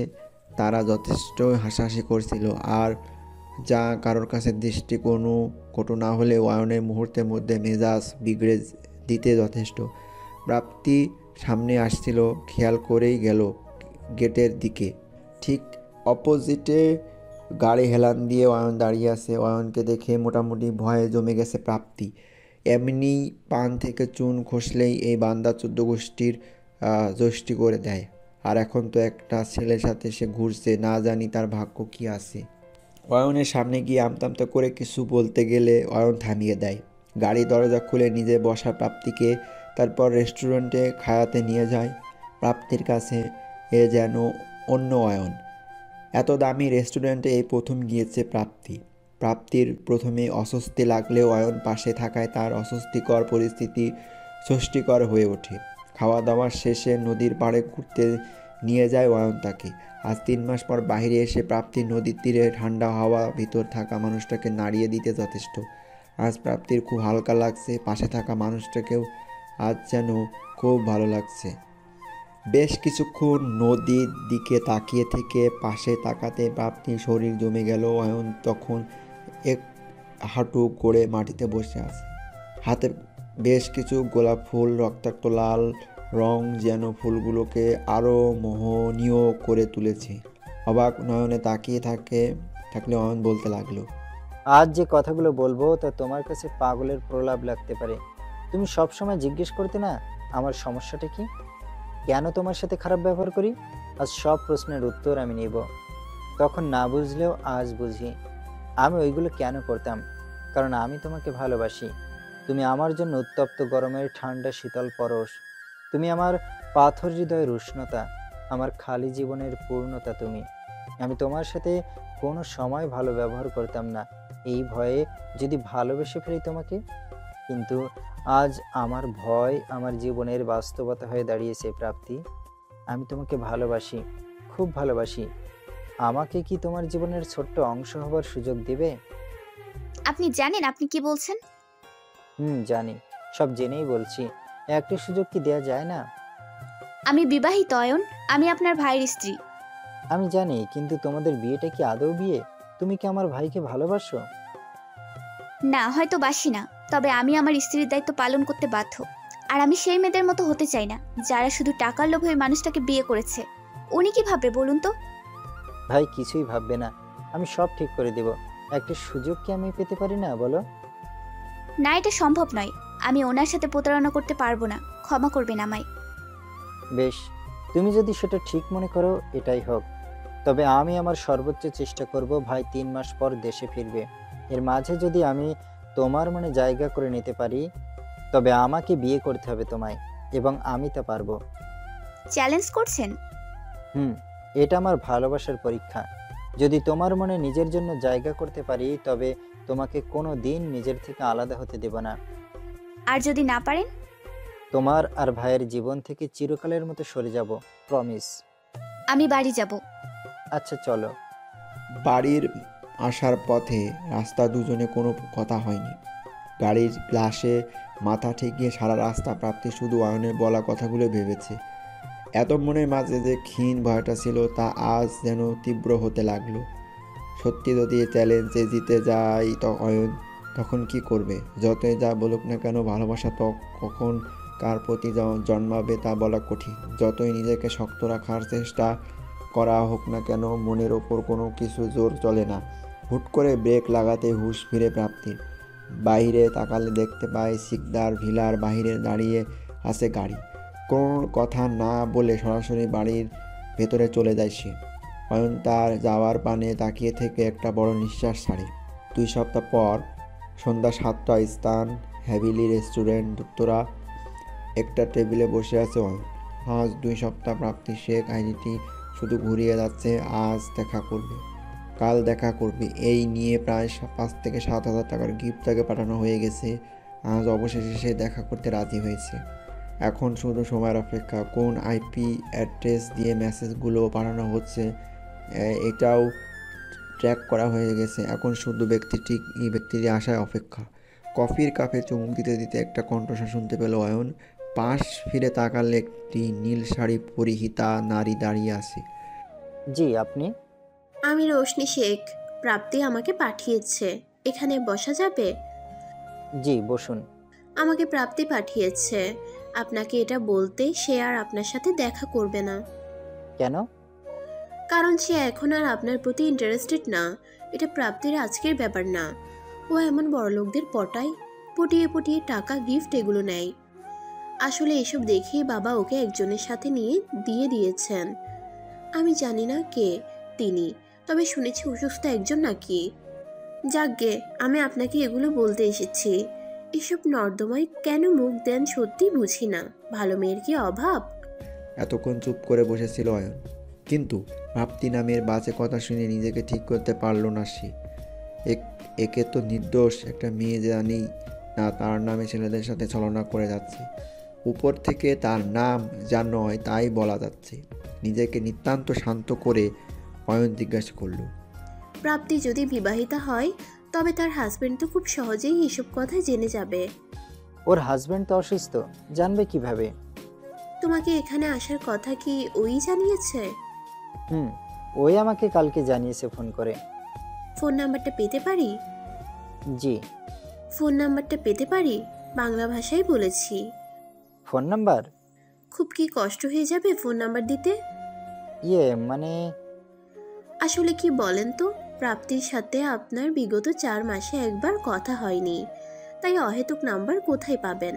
প্রাপ্তির আগে একটা মোবাইল ছিল, আপনি কোনোভাবে মোবাইলটা চুরি করেন এবং তারপর থেকে প্রাপ্তিকে নিচু করতে ওর আইডি থেকে ছেলে ফাঁসানোর ধান্দা করেন। পরে এতে আপনার প্রেমময় মেসেজে অনেক বাঁকড়া ফাঁসতে থাকে, তাই এটা আপনার একটা নিত্যদিনের কাজ হয়ে যায়। সমস্যাটা হয় যখন প্রাপ্তির বিয়ে ঠিক হয়ে যায়, আপনি যেন কি করবেন ভেবে পাচ্ছিলেন না। তারপর 3 মাস আইডিটা বন্ধ থাকে, তারপর আবার 1 মাস হয়েছে আইডিটি অ্যাক্টিভেট করেছেন আপনি। এসব কি বলছেন আপনি?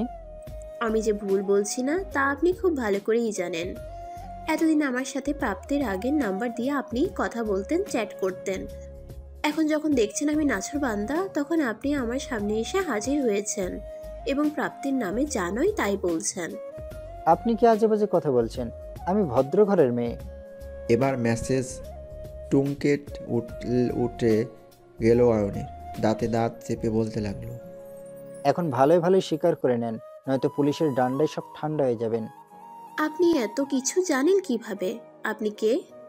আমি ওর হাজব্যান্ড, আর তোমার কৃতকর্মের জন্য আমি ওই নিষ্পাপ মেয়েটাকে দিনের পর দিন শুধু কষ্ট দিয়েছি। আপনি? ওর হাজবেন্ড না অসুস্থ ছিল?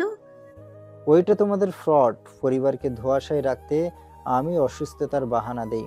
যাকগে, এবার বলো তো, আবরার শিকদারের সাথে তোমার থুকু অনলাইনের প্রাপ্তি শেখের সম্পর্ক কতদিনের ছিল? আবরার শিকদার? আমি চিনি না, কে উনি? পুলিশের কাছে না নিলে দেখি মুখ খুলবে না। বলছি, উনি অনেক পাকাও ছিলেন।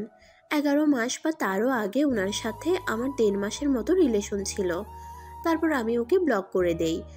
ওই লোক এই ফোনেও অনেক ফোন করত, কিন্তু তাও আমি রিসিভ করতাম না।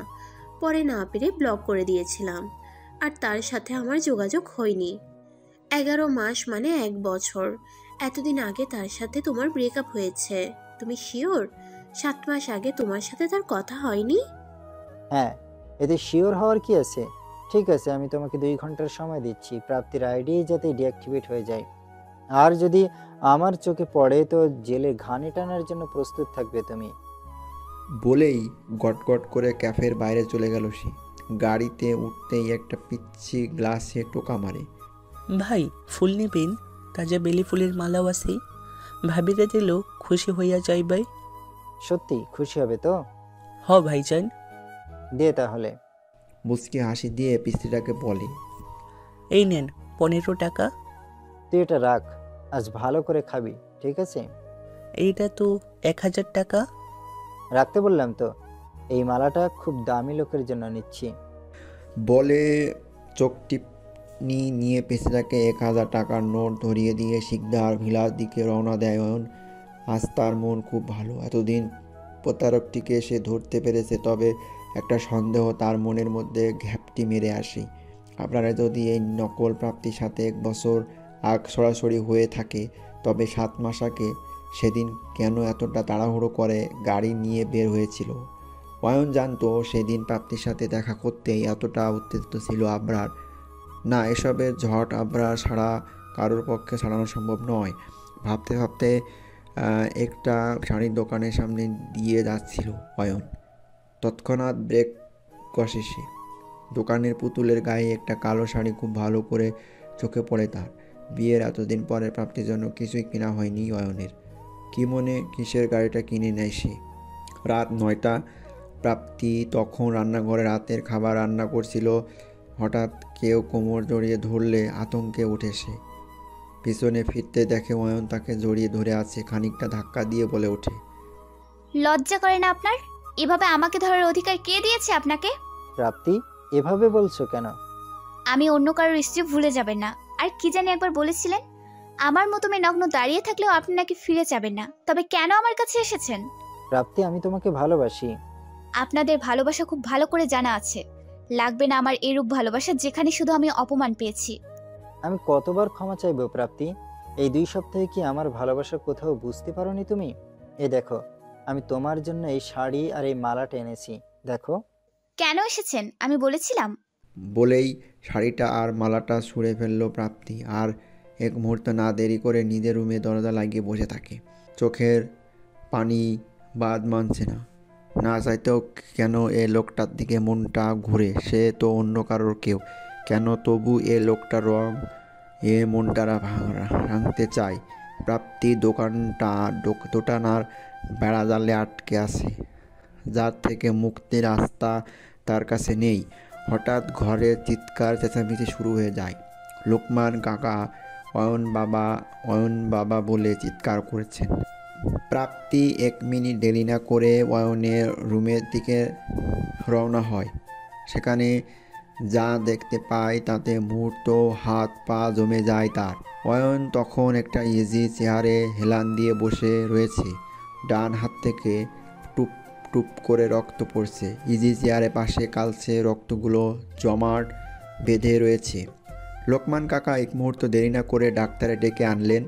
ডাক্তার হাতে রক্ত পরিষ্কার করে ব্যান্ডেজ করে দিয়েছে, সাথে ঘুমের ওষুধ খাইয়ে তাকে ঘুম পাড়িয়ে দিয়েছে।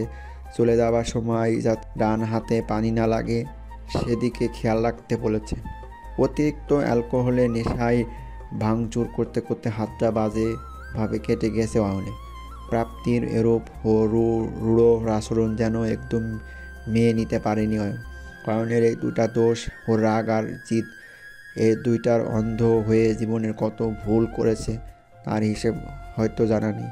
প্রাপ্তি নিজের রুমের দিকে যেতে নিলে লোকমান কাকা তাকে থামিয়ে দেয়। মা, তোমাকে কিছু বলার আছে আমার। কি হয়েছে লোকমান কাকা? আজ তোমাকে কিছু কথা বলবো। কথাগুলান আগেই বলা উচিত ছিল, কিন্তু অয়ন বাবার জন্য বলতে পারি নাই। হয়তো কথাগুলো শুনলে তুমি অয়ন বাবার উপর আরও রেগে যাবেই, কিন্তু কথাগুলো না বললে পরে ব্যাপারটা ঘোলাটে থাকবেই। কি কথা কাকা? তোমার বিয়ে বড় বাবার সাথে হয় নাই, হয়েছে অয়ন বাবার সাথে। জি, আপনি কি উল্টাপাল্টা কথা বলছেন? আমি উল্টাপাল্টা কথা বলি নাই মা, এটাই সত্যি। মা, তোমাকে কিছু কথা কই, মন দিয়া শুনবা। তারপর তোমার যদি মনে হয় অয়ন বাবার ভুল আছে, তুমি ওরে যা শাস্তি দিবা অয়ন বাবা তাই মাইনা নেবি। বড় বাবা আর অয়ন বাবা আপন ভাই না। অয়ন বাবাকে দত্তক নিয়েছিলেন ম্যাডাম। তারপর একটা অ্যাক্সিডেন্টে সাহেব আর ম্যাডাম মারা যান।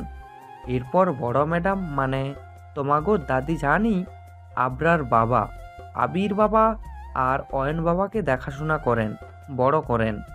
আবির আর আবরার বাবার বয়সের তফাৎ 2 বছর। বড় হইলে আবরার বাবাকে সিকদার কোম্পানির সিও বানানোর সিদ্ধান্ত নেন বড় ম্যাডাম।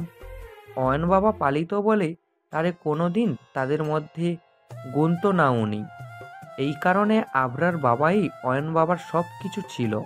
যেদিন আবরার বাবারের সব কিছুর দায়িত্ব দেবার চান বড় ম্যাডাম, সেই দিন অয়ন বাবা মনে মনে খুব খুশি হয়েছিলেন।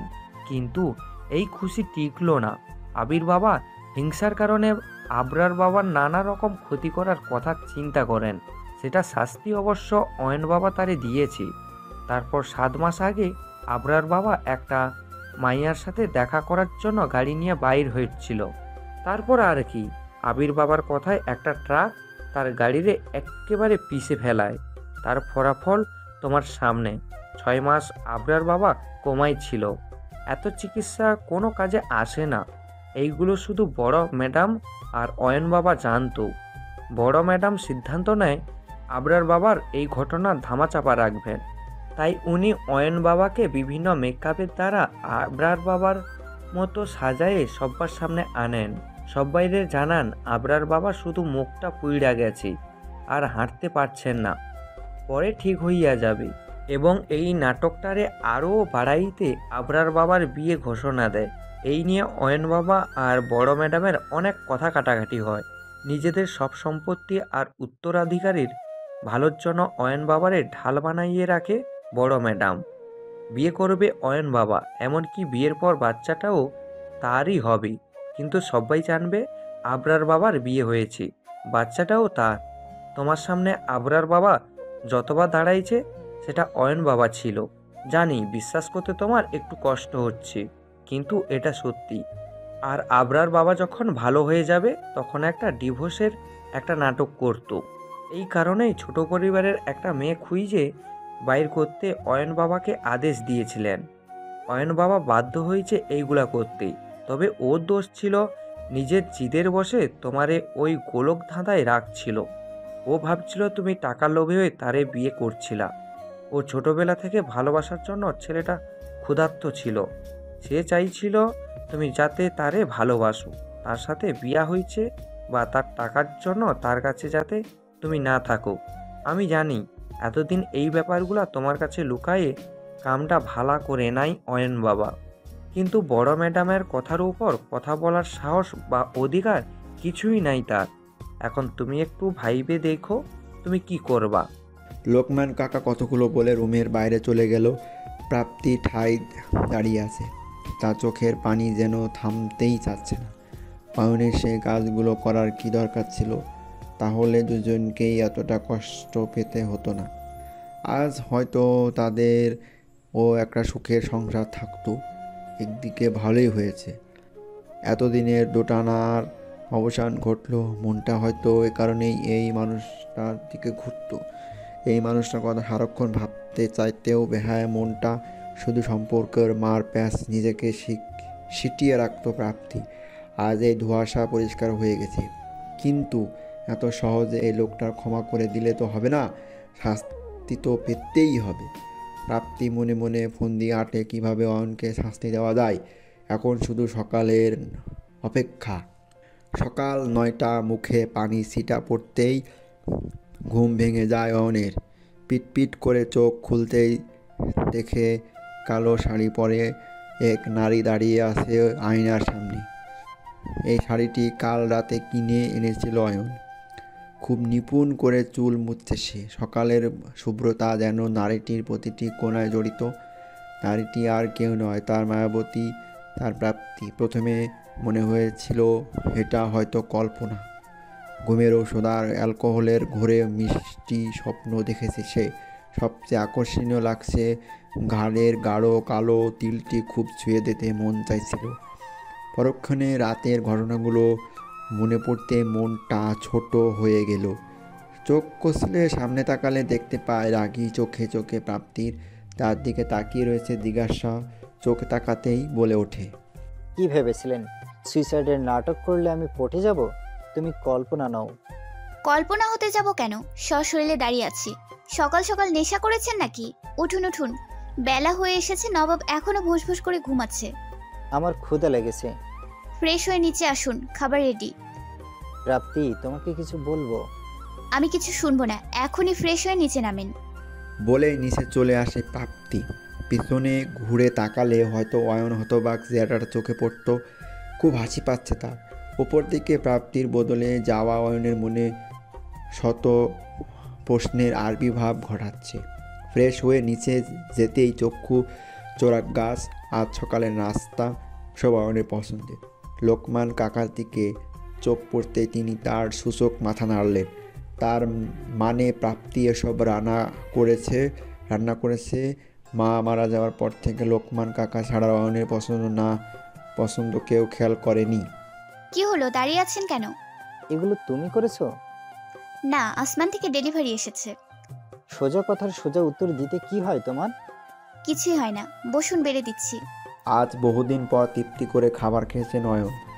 কাল রাতের ঘটনার পর প্রাপ্তিকে এভাবে দেখবে আশা করেনি। খাওয়ার মাঝে ফোনটা বেজে ওঠে। ফোনের স্ক্রিনে তাকাতে রাইসা আপু নামটা ভেসে ওঠে। ফোন রিসিভ করতে উত্তেজিত হয়ে পড়লো অয়ন। ওপার পাশ থেকে শুনতে পেল রাইসা ব্যথায় কাতরাচ্ছে। অয়ন উত্তেজিত হয়ে বলল, হ্যালো হ্যালো, কেউ কি শুনতে পাচ্ছেন? হ্যালো। কিছুক্ষণ পর একটা মেয়ে উত্তর দিল, আপনি কি অয়ন? রাইসা হুট করে পেন উঠেছে, আমি ওর বান্ধবী। আপনি কি একটু উত্তরা 11 নম্বরে আসতে পারবেন? ওকে হসপিটালে নিতে হবে হয়তো। আচ্ছা, আমি আসছি। ফোনটা রেখেই তড়িঘড়ি করে বের হয়ে যাচ্ছিল। পেছন থেকে প্রাপ্তি হাতটা টেনে ধরে বলল, কোথায় যাচ্ছেন? একটা কাজ পড়ে গেছে, আমার হয়তো আসতে দেরি হবে। আচ্ছা। আচ্ছা শোনো, জি। খেয়ে নিও ঠিক মতো, আমি চলে আসবো। বলেই অয়ন পেরিয়ে গেল। প্রাপ্তি মুখে না বললেও মনে মনে বড্ড চিন্তায় পড়ে গেল, কারণ অয়নের এভাবে হুট করে বেরিয়ে যাওয়াটা বড্ড অস্বাভাবিক লেগেছে প্রাপ্তির কাছে। রাত 8টা। আজ সারাদিন অয়নের একটা খোঁজ পায়নি প্রাপ্তি, নিজ থেকেও ফোন করেনি। এই ভেবে যে ও ব্যস্ত আছে, হয়তো ড্রয়িং রুমে সোফায় বসে নিজ মনে স্কেচ করতে করতে অয়নের কথা ভাবছিল সে। অয়ন কিছুক্ষণ পরে খেয়াল করে দেখলো নিজের আনমনে অয়নের চেহারায় এঁকেছে সে। প্রথম যেদিন অয়নকে দেখছিল তখন সে সবেমাত্র এই বাড়িতেই বউ এসেছে। তখন জানতো না অয়ন তার স্বামী ভুলবশত অয়নের রুমে ঢুকেছে পড়ায় কি ঝাড়িটাই না খেলো। তখন অয়নকে বড্ড বেশি ভয় পেত, ভয়ে কুঁকড়ে থাকতো, এই বুঝি কি না কি বলবে। কিন্তু ধীরে ধীরে সেই ভয়টা অভিমানে পরিণত হলো। অভিমানটা কখন ভালো লাগা তারপর ভালোবাসায় পরিণত হলো কে জানে। মনের বদ্ধ দরজা ভেদ করে ধীরে পায়ে ভালোবাসার বীজ বুনে দিল। তারপরে লোকটার কথা বড্ড মনে পড়ছে তা। একটিবার ফোন দিলে কি খুব মন্দ হবে? হয়তো না। তাই লোকটার কাকার কাছ থেকে নম্বর নিয়ে ফোন লাগালো অয়নের নাম্বারে। বেশিক্ষণ বাজার পর তখন ধরল না। প্রাপ্তি মনটা খারাপ হয়ে গেল। আচ্ছা, লোকটার কি সত্যি তার কথা মনে নেই? রাত 11টা। ডাইনিং টেবিলে খাবার নিয়ে বসে থাকতে থাকতে হাতের উপর ঘুমিয়ে পড়েছে প্রাপ্তি। হঠাৎ কলিং বেলে আওয়াজে ঘুমটা ভেঙে যায় তার। চোখ বুক কুচলিয়ে দরজা খুলে দেখে অয়ন দাঁড়িয়ে আছে। চুলগুলো উস্কো খুস্কো, বড্ড বেশি ক্লান্ত লাগছে তাকে। সারাদিন পেটে দানা পড়েছে কিনা সন্দেহ প্রাপ্তিকে দেখে বলে উঠল, বড্ড খিদে পেয়েছে, আমি ফ্রেশ হয়ে আসছি, একটু খাবার বেড়ে দিও প্লিজ। বলেই রুমের দিকে চলে যায় অয়ন। প্রাপ্তি খানিকটা রাগও হলো। সারাদিন একটা খোঁজ না নিল লোকটা, কি এমন জরুরি কাজ ছিল? একটাবারও ফোনও ধরা যায় না। রান্নাঘরে খাবারগুলো গরম করে ডাইনিং টেবিলে দেয় সে। ততক্ষণে অয়নও চলে আসে। খাবার বেড়ে দিতে দিতে বলল, সারাদিন কিছু খাওয়া হয়নি নাকি? না আর বলো না, সারাটা দিন এক বিন্দু বসার সুযোগ পাইনি। এত জরুরি কাজ ছিল বুঝি? তা তো ছিলই। জানা যাবে কি কি এমন করছিলেন? তুমি খেয়েছো রাতে? কথা পাল্টাচ্ছেন? তুমি না খেলে প্লেট আনো, একসাথে খেতে খেতে বলছি। আমার ক্ষুধা নেই। তা বললে তো হবে না, যাও প্লেট আনো একটা। জোর করছেন কেন? ক্ষুধা নেই বললাম তো। আচ্ছা বাবা, সরি, আর এমন করবে না। কি কাজে গিয়েছিলাম শুনলে তুমিও রাগ করতে পারবে না। তাহলে বলেন সারাদিন কি এমন কাজে ব্যস্ত ছিলেন যে ফোন করেও আপনাকে খুঁজে পাইনি? আমার এক আপু প্রেগনেন্ট ছিল, হুট করে লেবার পেইন উঠছে, সাথে ব্লিডিং শুরু হয়। ও বান্ধবীর সাথে থাকতো, তাই আমাকে ফোন করেছে। প্রেগনেন্সির 8 মাস চলছিল। হুট করে লেবার পেইন ওঠায় ঘাবড়ে গিয়েছিল।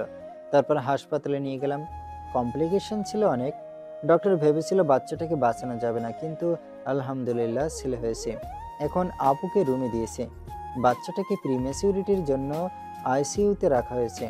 এখন 72 ঘন্টা অবজারভেশনে রেখেছে। তুমি বলো, ফোন কিভাবে ধরতাম? ওনার পরিবারে কেউ নেই? আর ওনার স্বামী? ভালোবাসা খুব বাজে জিনিস। মাঝে মাঝে ভুল মানুষকে ভালোবাসলে জীবনটা নরক হয়ে যায়। আর ভালোবাসায় ধোঁকাটা মানুষকে জীবন্ত মেরে ফেলতে সক্ষম। আপুর ক্ষেত্রেও তাই। এই বাচ্চাটা না বাঁচলে আপুর বাঁচার আশাটুকু শেষ হয়ে যেত। আমাকে নিয়ে যাবেন তার সাথে দেখা করাতে? কি সম্পর্কে যাবে তুমি? যেটা আমাদের সম্পর্কে সত্যটা, সেটা তো বদলানো যাবে না, সেই সম্পর্কেই যাব। আচ্ছা, আমাদের সম্পর্কটা ঠিক কি প্রাপ্তি? মানে? আমি 2 সপ্তাহ আগে তোমার কাছে কিছু চেয়েছিলাম, তুমি কালকে সেটার উত্তর দিয়ে দিয়েছো। এরপরে আমাদের মাঝে ঠিক সম্পর্ক আছে প্রাপ্তি?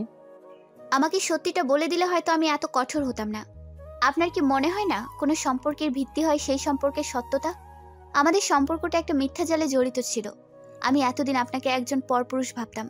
কাল লোকমান কাকা যদি আমায় সত্যিটা না বলতো, তবে আজও আমি সেই মিথ্যের আড়ালে থাকা সত্যটুকু জানতে পারতাম না। এবার বলুন, আমি কি আমার দিক থেকে ভুল ছিলাম? আমি কিভাবে আপনার প্রেম নিবেদনের উত্তর দিতাম? তুমি জানো সব। তুমি কি আমায় ক্ষমা করে দিয়েছো? বেহায়া মনটার সাথে যুদ্ধ করে ক্লান্ত আমি। বারে বারে আপনাকেই চাই, বারে বারে আপনার রঙে নিজেকে রাঙাতে ব্যস্ত সে। কি করব বলুন? প্রাপ্তি কথাটুকু শুনে চেয়ার ছেড়ে প্রাপ্তির সামনে এসে দাঁড়ায় অয়ন।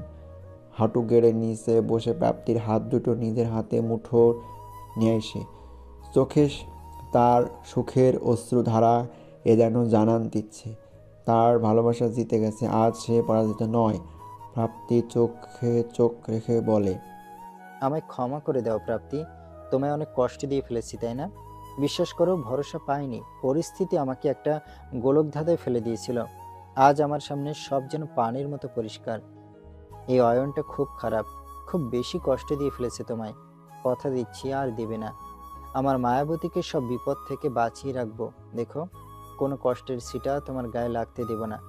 ভালোবাসি যে, বড্ড ভালোবাসি। আমার এই একলা দুনিয়াতে আমার সঙ্গী কি হবে তুমি? আমিও যে জেদির আগে খারাপ ছেলেটার প্রেমে পড়ে গেছি। আমার হাতে যে কিছুই নেই, যে মায়ের জড়িয়ে আছি তা থেকে যে আমার নিস্তার নেই। বড্ড ভালোবাসি। এই দুনিয়ায় আমি বড্ড একা। আমার কষ্ট সহ্য শক্তি খুব কমে গেছে। কথা দিন, আর আমাকে জ্বালাবেন না, আমাকে একা করে দেবেন না। কথা দিন।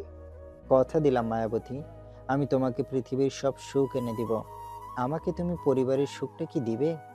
আমার সকল সুখ আপনার, আপনার সকল দুঃখ আমার। বলে অয়নকে জড়িয়ে ধরল প্রাপ্তি। অয়নও খুব যত্নে তাকে আগলিয়ে নিয়েছে। আজ দুটি হৃদয় একটি সুতোয় বাঁধা পড়েছে। অয়ন পরম যত্নে প্রাপ্তিকে কোলে তুলে নিয়ে নিজের রুমে বিছানার উপর বসিয়ে পরম আনন্দে প্রাপ্তির কপালে ভালোবাসা উষ্ণ ছোঁয়ায় দেয় সে। দুটি দেহ আজ তাদের মিলনে ব্যস্ত, দুটি হৃদয় আজ তাদের প্রাপ্য সুখ কুড়াতে ব্যস্ত। এতদিনের মান অভিমান রাগ কষ্টগুলো যেন সুখের তরিতে ভেসে যাচ্ছে। থাক না সাক্ষী হয়ে ঘরে সাদা দেওয়াল, আকাশের ওই উজ্জ্বল চাঁদ আর নিঝুম রাত তাদের মিলনের, তাদের ভালোবাসা পাক না পূর্ণতা। আজানের ধ্বনিতে ঘুম ভাঙে প্রাপ্তির। চোখ খুলতে নিজেকে অয়নের বাহুডোরে পায় সে। ক্লান্ত হয়ে 4টার দিকে ঘুমিয়েছে সে। নিজের বরটাকে আজ বড্ড বেশি সুন্দর লাগছে তার কাছে। আচ্ছা, সে কি আসক্ত হয়ে পড়েছে এই মানুষটার প্রতি? হলেও ক্ষতি কি? মানুষটা যে তার একান্ত নিজের। অয়নের কাছ থেকে নিজেকে ছাড়িয়ে গোসল করে নেয় সে। ফজরের নামাজের সাথে 2 রাকাত নফল নামাজ পড়ে নেয় সে। এত সুখ আবার হারিয়ে যাবে না তো? ধরে রাখতে পারবে না তো? সুখের সময়টা খুব ক্ষণস্থায়ী। আসছে সময় সম্পর্কের কী রূপ নেয় তা হয়তো কারো জানা নেই। সকাল 10টা, বোর্ড মিটিংয়ে বসে আছে অয়ন। আবির বোর্ডটি মিটিংয়ে দেখছে। আজ ভোট হবে, তাতে নির্ধারিত হবে শিকদার কোম্পানির সিইও কে হবে। অয়নের মুখ শক্ত হয়ে আছে, রাগে গা ঝিরঝির করছে। সকালবেলায় রিয়াদ ফোন করে জানিয়ে দিয়েছে আবিরের পরিকল্পনা। প্রাপ্তিকে কিছু না বলেই চলে আসতে হয়েছে তাকে। আবরার না থাকায় বাধ্য হয়ে মহিমা শিকদার অর্থাৎ আবরারের দাদিজান অয়নকে প্রাপ্তি হিসেবে দাঁড় করিয়েছেন। অনেক কথা কাটাকাটির পর বাধ্য হয়ে এই সিদ্ধান্ত রাজি হয় অয়ন। এখন শুধু ফলাফলের অপেক্ষা। রিয়াদ আগে থেকেই সব ব্যবস্থা করে রেখেছে। আজ আবিরের সকল খেলার পর্দা উন্মোচিত হবে। দরজায় নক করে রুমে প্রবেশ করে রিয়াদ। ফলাফল তার হাতে। আবিরের মুখে বিজয়ের হাসি, কারণ সব মেম্বারদের টাকার লোভ দেখিয়ে কিনে নিয়েছে সে। রিয়াদ বলতে লাগলো, এখন আমার হাতে সকল ভোটের গণনা রয়েছে। শিকদার কোম্পানি নিউ সিইও হলেন আবির শিকদার। আবিরের মুখে বিজয়ের হাসি, কিন্তু অয়নকে বড্ড শান্ত লাগছে, যেন কিছুই হয়নি। হঠাৎ পিছনের প্রজেক্টরটা অন হয়ে যায়। কিছু ভিডিও র্যান্ডমলি চলতে থাকে। তাতে আবিরের যে বোর্ড অফ ডিরেক্টরদের ঘুষ দিয়েছে সেটার মুহূর্তগুলি রয়েছে। আবিরের মুখে বিস্ময় আর ভয় দেখা যাচ্ছে, মুখটা রক্তশূন্য লাগছে। এরপর আরেকটি অডিও ক্লিপ শুরু হয়, যাতে আবিরের কণ্ঠ স্পষ্ট। আমি 1,00,000 টাকা পাঠিয়ে দিয়েছি। আবার শিকদারের লাশ দেখে আরও 1,00,000 টাকা পেয়ে যাবে।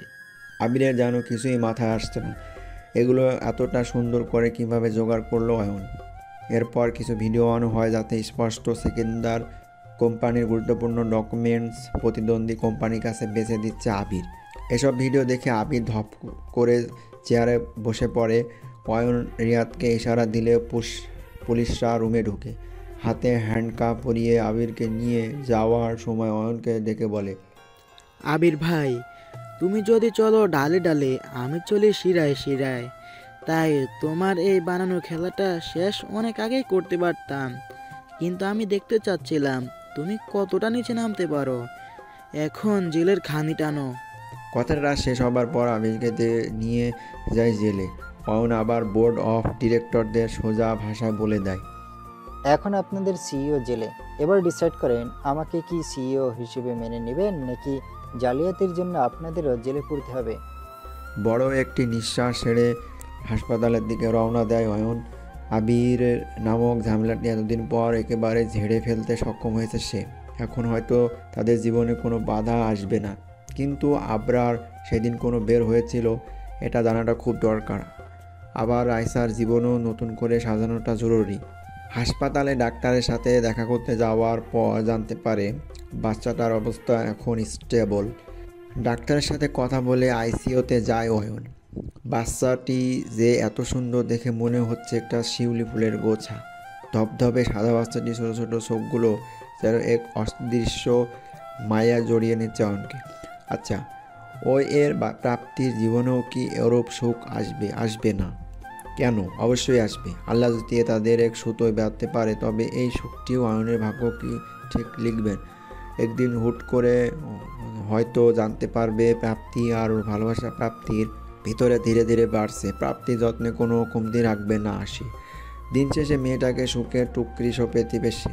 হয়তো দেখতে দেখতে 9 মাস পেরিয়ে ডেলিভারির সময় হবে। তাদেরও একটি ছোট মেয়ে হবে, যাকে কোলে নিয়ে পৃথিবীর সবচেয়ে সুখী মানুষ হবে সে। রাইসার ছোট শিশুটিকে দেখে সে কল্পনার সুখে রাজ্য হারিয়ে গেল অয়ন। চোখ থেকে খুশির নোনা জল গাল বেয়ে পড়েছে। চোখ দুটি মুছে রাইসার রুমে গেল সে। রাইসা প্রচুর দুর্বল হয়ে পড়েছে। এই সময়টায় ভালোবাসা মানুষটিকে সাথে থাকলে হয়তো আজ মেয়েটাকে এত কিছু সহ্য করতে হতো না। ভালোবাসা নামক জিনিসটি কারোর কাছে অমৃত হতো, কারোর কাছে বিষ। কেমন আছো আপু? আলহামদুলিল্লাহ ভালো, তুই? এই তো ভালোই আছি। বাবুর নাম কি রাখলে? আব্রাহাম। কেমন হয়েছে নামটা? ভালো। ওর বাবা কি জানে আদৌ ওর ব্যাপারে? বলেছিলাম, তাতে তার বাক্য ছিল এটা একটা ভুল। সে আমার সাথে দেখাও করতে চেয়েছিল, হয়তো সেদিনের অ্যাবর্শন করিয়ে ফেলতো। পরে আর আসলো না সে। আমি অপেক্ষা করেছিলাম, কিন্তু লাভ হয়নি। এখন তো শুনেছি বিয়ে করে সুখেই আছে। আমাকে ওই পাষণ্ডের নামটা কি বলবে? কি করবি জানে, কিছু করার নেই তোর। প্লিজ রাইসাপু, আমাকে নিজের ভাই ভাবো তো নাকি? প্লিজ একটিবার বলো। চ্যাম্পের অধিকার আছে তার বাবার নাম জানা। আর সত্যি বলতে ওই লোকের জানা উচিত, সে যেটাকে ভুল বলে এড়িয়ে গেছে, আজ সে একজন রক্ত মাংসের মানুষ। তার এক রাতের ভুল তোমার জীবনটাই নষ্ট করে দিয়েছে। প্লিজ নামটা বলো আমাকে, প্লিজ আপু। আর চুপ করে থেকো না, প্লিজ নামটা বলো। আব্রাহামের ভবিষ্যতের ব্যাপার রাইসাপু, প্লিজ। কি করবি জেনে, তোর ভাই কোনোদিন ওকে পিতৃ পরিচয় দিবে না অয়ন। সে আমাকে সোজা সবটা জানিয়ে দিয়েছিল। আমাদের মধ্যে যা হয়েছে সেটা একটা ভুল ছিল। ইমোশনাল হয়ে না ভেবে সে ভুল করে ফেলেছে। এবার তুই বল, আমার কি করার আছে? তুমি শিওর ভাই আব্রাহামের বাবা? জানতাম তুইও বিশ্বাস করবি না। আমাকে কি ভাবিস তোরা? এতজনের সাথে বিছানায় গিয়েছি যে আমার সন্তানের বাবাকে সেটাই জানবো না? না না, তুমি আমায় ভুল বুঝো না, কিন্তু ভাই দায়িত্ব এড়ানোর মতো লোক নন। আমি শিওর কোথাও ভুল হয়েছে। আমাকে কি পুরো ঘটনাটা খুলে বলা যায় আপু? তারপর 8.5 মাস আগের ঘটে যাওয়া ঘটনাগুলো রাইসা অয়নকে বলতে লাগলো। 8.5 মাস আগে সন্ধ্যা 7টা, স্টার লেকভিউ রেস্টুরেন্ট, অ্যাডভার, উত্তরা। হঠাৎ ফোন আসার সেখানে উপস্থিত হয় রাইসা। আবরারের ফোনে যতই ব্যস্ত থাকুক না কেন, রাইসা নিজেকে আটকাতে পারে না নিজেকে। মানুষটাকে ছোটোবেলা থেকে ভালোবেসে এসেছে সে। কিন্তু আফসোস এই মানুষটা কোনো দিন তার ভালোবাসা বোঝাতো দূরে চেষ্টাও করেনি, বরং যখনই রাইসা তাকে মনের কথা বোঝাতে চেয়েছে হয় সেটাকে জড়িয়ে দিয়েছে, নয় এটাকে বয়সের দোষ বলে রাইসাকে বোঝাবার চেষ্টা করেছে। তাই রাইসাও হাল ছেড়ে দিয়েছে। কি দরকার, ভালোই তো আছে বন্ধু হিসাবে। কিন্তু আজ তার এঙ্গেজমেন্টে কথাবার্তার ভিতরে যখন আবরার তাকে ফোন দিয়ে জানার সে তাকে চাইছে, রাইসা নিজেকে আটকে রাখতে পারেনি। সে এখানে এসে দেখে একের পর এক ভটকার গ্লাস শেষ করে যাচ্ছে আবরারকে আটকানোর জন্য যখন তাকে বাধা দেয় তখন আবরার বলে উঠল, রাইসু তুই এসেছিস? আমি তো ভেবেছিলাম তুই আসবি না। আচ্ছা আমার সাথে এমন কেন হয় বলতে পারবি? আচ্ছা আমি তো মেয়েটাকে মন থেকে ভালোবেসেছিলাম, যখন যা চেয়েছি দিয়েছি, তাও কেন আমার সাথেই এমন হলো? জানিস ওইটা একটা ফেক আইডি ছিল, আমি মানতেই পারছি না। বলে রাইসাকে জড়িয়ে ধরে পাগলের প্রলাপ করতে লাগলো। আজ রাইসার থেকে অসহায় হয়তো কেউ নেই। নিজের ভালোবাসা মানুষটিকে তার কাছে নিজের ব্যর্থতা প্রেমের কথা বলতে, অথচ এই মানুষটা একবার যদি বুঝতো রাইসা তাকে কতটা ভালোবাসে। রাইসা খুব কষ্ট তাকে সামলায়। এখন আপনারকে কোথাও নেওয়া সম্ভব নয় বিধায় একটা হোটেলে খুব কষ্ট করে নিয়ে আসে। বিছানায় আবরারকে শুয়ে উঠে যেতেই নিলে রাইসার হাত ধরে টেনে নিজের কাছে আনে সে। রাইসা কিছু বলার আগেই তার কানের মুখ লাগিয়ে বলে, আজ থেকে বড্ড মায়াবী লাগছে, যেন এক ফালি চাঁদের টুকরো আমার হাতে কেউ এনে দিয়েছে। খুব আপন করে নিতে ইচ্ছে করছে তাকে। আবরার তুই নেশায় যাতা বলছিস, ছাড় আমাকে, আমি উঠবো। নেশা কেটে গেলে তুমিও কেটে যাবে। আজ রাতটা বড্ড বেহায়া হতে মন চাচ্ছে। আমি সত্যি অন্ধ। আমার সামনে পিকাসোর পেন্টিং থাকতে আমি সেরা কাগজের আঁকিবুকির পেছনে ছুটেছি। তোর মাঝে এত মায়া আমার অন্ধ চোখে পড়লই না। আজ এ মায়ায় ডুবে যেতে মন চাইছে। দিবি আমাকে সে সুযোগ? আবার কাল সকালে সব ভুলে যাবি তুই। আমি চাই না আমাদের সম্পর্ক নেশার বশে একটি ভুলে পরিণত হোক। হবে না, আমি তোর গায়ে কোনো আঁচ আসতে দিব না। তোকে মনের কোঠরে সুন্দর করে সাজিয়ে রাখবো। আজ আমার তোকে খুব করে চাই রাইসু। অন্যদের মতো আমায় একা করে দিস না প্লিজ। আমি থাকতে পারবো না, আমার এসব ভালো লাগছে না রাইসু। অয়ন বাদে কাছের মানুষ কেউ নেই, তুই আমাকে একা করে দিস না প্লিজ। আমি হয়তো মরেই যাব। কখনোই না, এসব কথা মুখেও আনবি না। তুই সবসময় আমাকে পাশে পাবি, যত ঝড় আসুক না কেন। আমি কখনো তোকে ছেড়ে যাব না, কথা দিলাম। কথাটা শেষ হতে রাইসাকে নিজের বাহুডোরে নিয়ে নেয় আবরার। কিছু আর্তনাদ, কিছু বেদনা ধীরে ধীরে কতটা সুখময় হওয়াই যায় সেটা সেদিন রাইসা অনুভব করতে পারছিল। ভেবেছিল এটা সুখের মিলন হবে, কিন্তু এই সুখটা যে ক্ষণিকের অতিথি ছিল সেটা কল্পনাতেও আনেনি রাইসা। এই কাল রাতে যে কেবল নেশার ঘরে করা সামান্য ভুল হবে যা তার জীবনকে 360 ডিগ্রিতে ঘুরিয়ে দেবে, সেটার আজও তার ভালোবাসার অন্ধ হৃদয়টি পায়নি। পরের দিন সকালে ঘুম ভাঙতে দেখতে পায় আবরার শক্ত মুখ জানালার দ্বারে দাঁড়িয়ে আছে।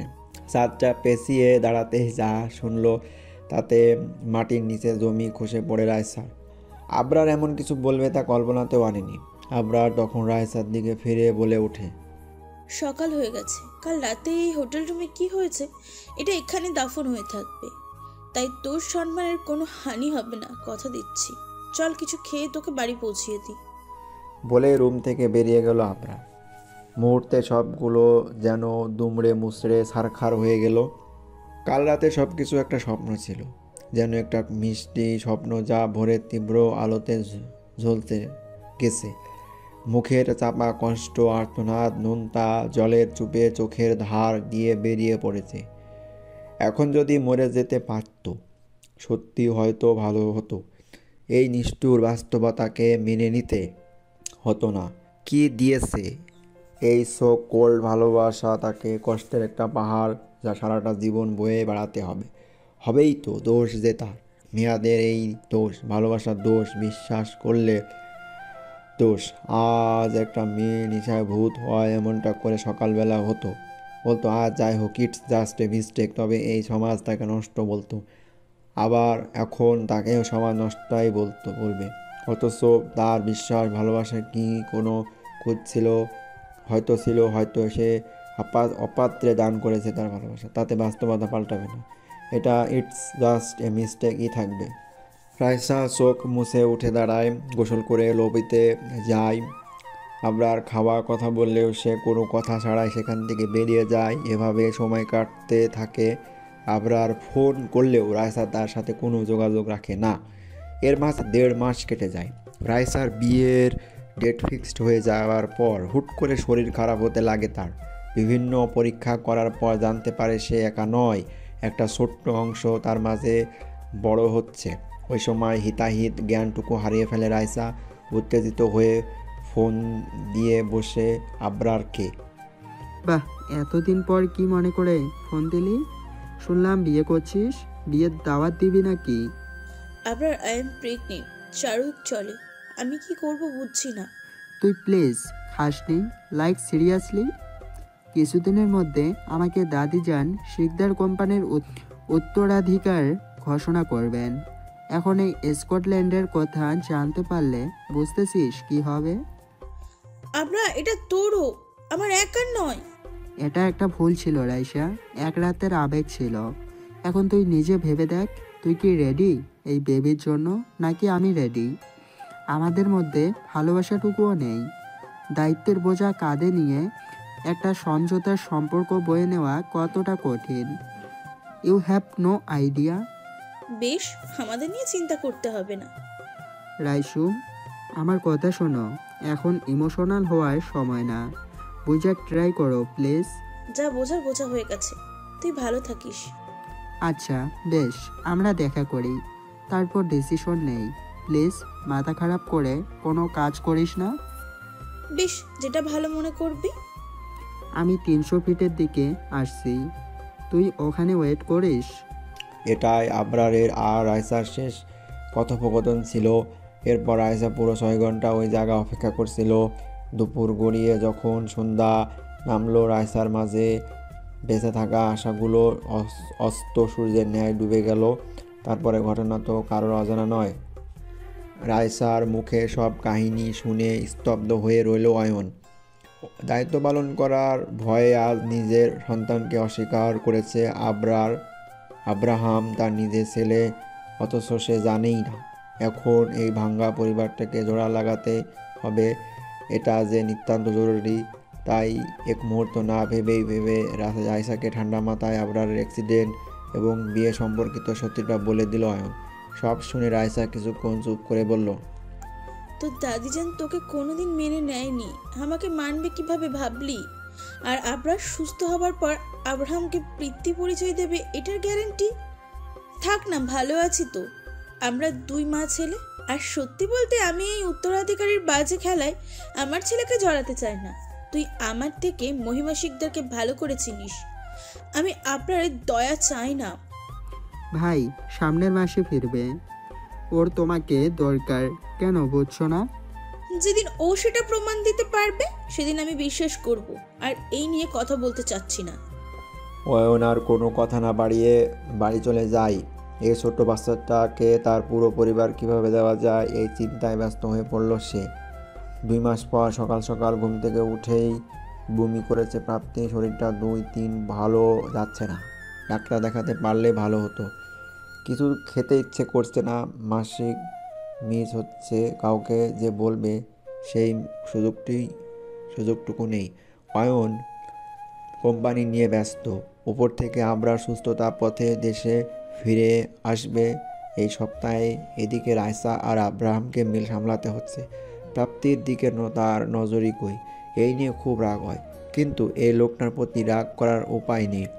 বড্ড বেশি ভালোবাসে তাকে যে, তাই একা একা ডাক্তারের কাছে যাওয়ার কথা ভাবে প্রাপ্তি। হুট করেই পেছন থেকে কেউ জড়িয়ে ধরলে হুঁশ ফিরে তার।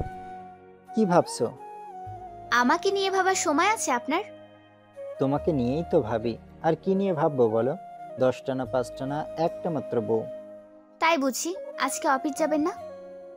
যাব। আচ্ছা, রাতে তোমার জন্য খুব বড় সারপ্রাইজ আছে। কি সারপ্রাইজ? বললে তো সারপ্রাইজ হয়, রাতে জানবে। ধুর বলেন না।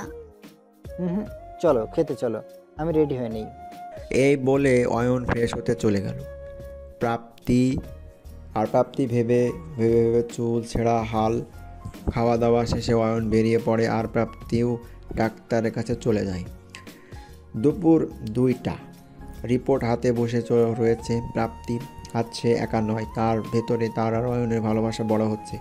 এই পরিবারটায় তারা দুজন এতদিন কল্পনা করছিল, আজ তাদের হাতের সুখে ঝুড়ি এসেছে। এই সুখ যেন পৃথিবীর সর্বোত্তম সুখ। সে যে মা হতে চলেছে, আজ তাদের বিয়ের 6 মাস পূরণ হলো। মনে মনে ভাবছিল কি গিফট অয়নকে দেওয়া যায়। এরপর ওয়ালা স্বয়ং পৃথিবীর সবথেকে বড় সুখ তাদের দিয়েছে। প্রাপ্তির রাতে এই খুশির খবরটা অয়নকে দিবে। হয়তো অয়ন সারপ্রাইজ দিতে যেতেই নিজে সারপ্রাইজ হয়ে যাবে। এখন শুধু রাতের অপেক্ষা মাত্র। লোকমান কাকা দুপুরের দিকে মহিমা শিকদারের সাথে কথা বলে, কিছু কাজের লোককে ডেকে বলে দেয়, প্রাপ্তিমার কোনো অযত্ন যাতে না হয় তোমরা দেখবা। তো এখন মালিক কে? অয়ন বাবা। তোমার কি মনে হয় প্রাপ্তিমা যদি এই 3 মাসের মধ্যে মা না হয় তাহলে সে মালিক থাকবেই? আবরার বাবা ফিরে আসতেছে, তাই প্রাপ্তির মার কোনো অযত্ন করা যাবে না। এই সিও হওয়া কি এত সহজ? অয়ন বাবা এত কিছু কেন করতেছে যাতে বড় ম্যাডাম খুশি হয়? প্রাপ্তিমারে সে কি ভালোবাসতো? সে তো প্রতিশোধ নিতে বিয়ে করছিল, কিন্তু এখন বাসে কেন? কারণ প্রাপ্তিমা যত তাড়াতাড়ি এই পরিবারে উত্তরাধিকারী দিবে, তত পাকাপোক্তভাবে অয়ন বাবারে বড় ম্যাডাম মাইনে নিবে। এটাই তাদের ডিল। তাই যা বলি শোনো। তাদের কথোপকথন পুরো প্রাপ্তি শুনে ফেলে। নিচে এসে অয়নের পছন্দের রান্না করতে এসে তাদের কথাবার্তা শুনে দাঁড়িয়ে পড়ে সে। লোকমান কাকার কথাগুলো শুনে এক মুহূর্তের জন্য স্তব্ধ হয়ে যায় সে।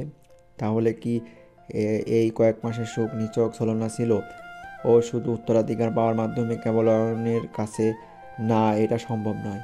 অয়ন তাকে ভালোবাসে, এতে বড় ছলনা সে কখনোই করবে না তার সাথে। কিন্তু লোকমান কাকা তো মিথ্যে বলবে না। নিজের রুমে গিয়ে ওয়াশরুমে চলে যায় প্রাপ্তি। ঝর্ণা ছেড়ে ধপ করে বসে পড়ল সে। কত স্বপ্ন দেখেছিল সে, সব যেন কাছের টুকরোর মতো ভেঙে গেছে আজ। একজনকে আপন ভেবে আঁকড়ে ধরছিল সে তার সাথে এত বড় ছলনা করলো। আজ প্রাপ্তির কাছে স্পষ্ট সে কেবলমাত্র একটি দাবার গুটি অয়নের জীবনে, কিন্তু তার অনাগত বাচ্চাটিকে এই দাবা খেলার গুটি হতে দিবে না সে। এই সেকেন্ডার ভিলার এক মুহূর্ত থাকবে না সে। অয়নের ছায়াও পড়তে দিবে না সে বাচ্চাটির গায়ে। সন্ধ্যা 7টা। রাজপথে হেঁটে চলেছে প্রাপ্তি। শরীর যেন চলতে যাচ্ছে না। গন্তব্য অজানা, তবু হেঁটে চলেছে প্রাপ্তি। শুধু একটা নোট লিখে চলে এসেছে সে, আমাকে ক্ষমা করবেন অয়ন, আপনার সেকেন্দার পরিবারের উত্তরাধিকার খেলার দাবার গুটি আমি আর হতে পারবো না। আল্লাহ যাতে আপনার সামনে আমাকে আর কোনোদিন না আনে। ভালো থাকবেন। চোখ বন্ধ হয়ে আসতে। দুঃখ আর কষ্টের বোঝা টানতে টানতে ক্লান্ত প্রাপ্তি। গোলাটে লাগছে সব কিছু। সামনে একটি গাড়ির, অথচ নড়তে ইচ্ছা করছে না প্রাপ্তির। সেখানেই দাঁড়িয়ে রইল সে। গাড়িটি তার বেগে ছুটতে আসছে প্রাপ্তির দিকে। লোকমান কাকার ফোন পেয়েই বাড়ি এসে প্রাপ্তিকে না পেয়ে পাগলের মতো খুঁজতে লাগলো অয়ন। রুমে খুঁজতে খুঁজতে প্রাপ্তির লেখাটা হাতে পড়লো তার। ধপ করে নিচে বসে পড়ল সে।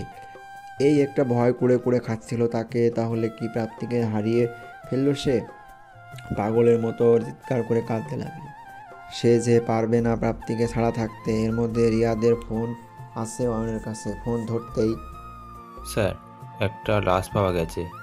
আমার মনে হয় এটা ম্যাডামের লাশ।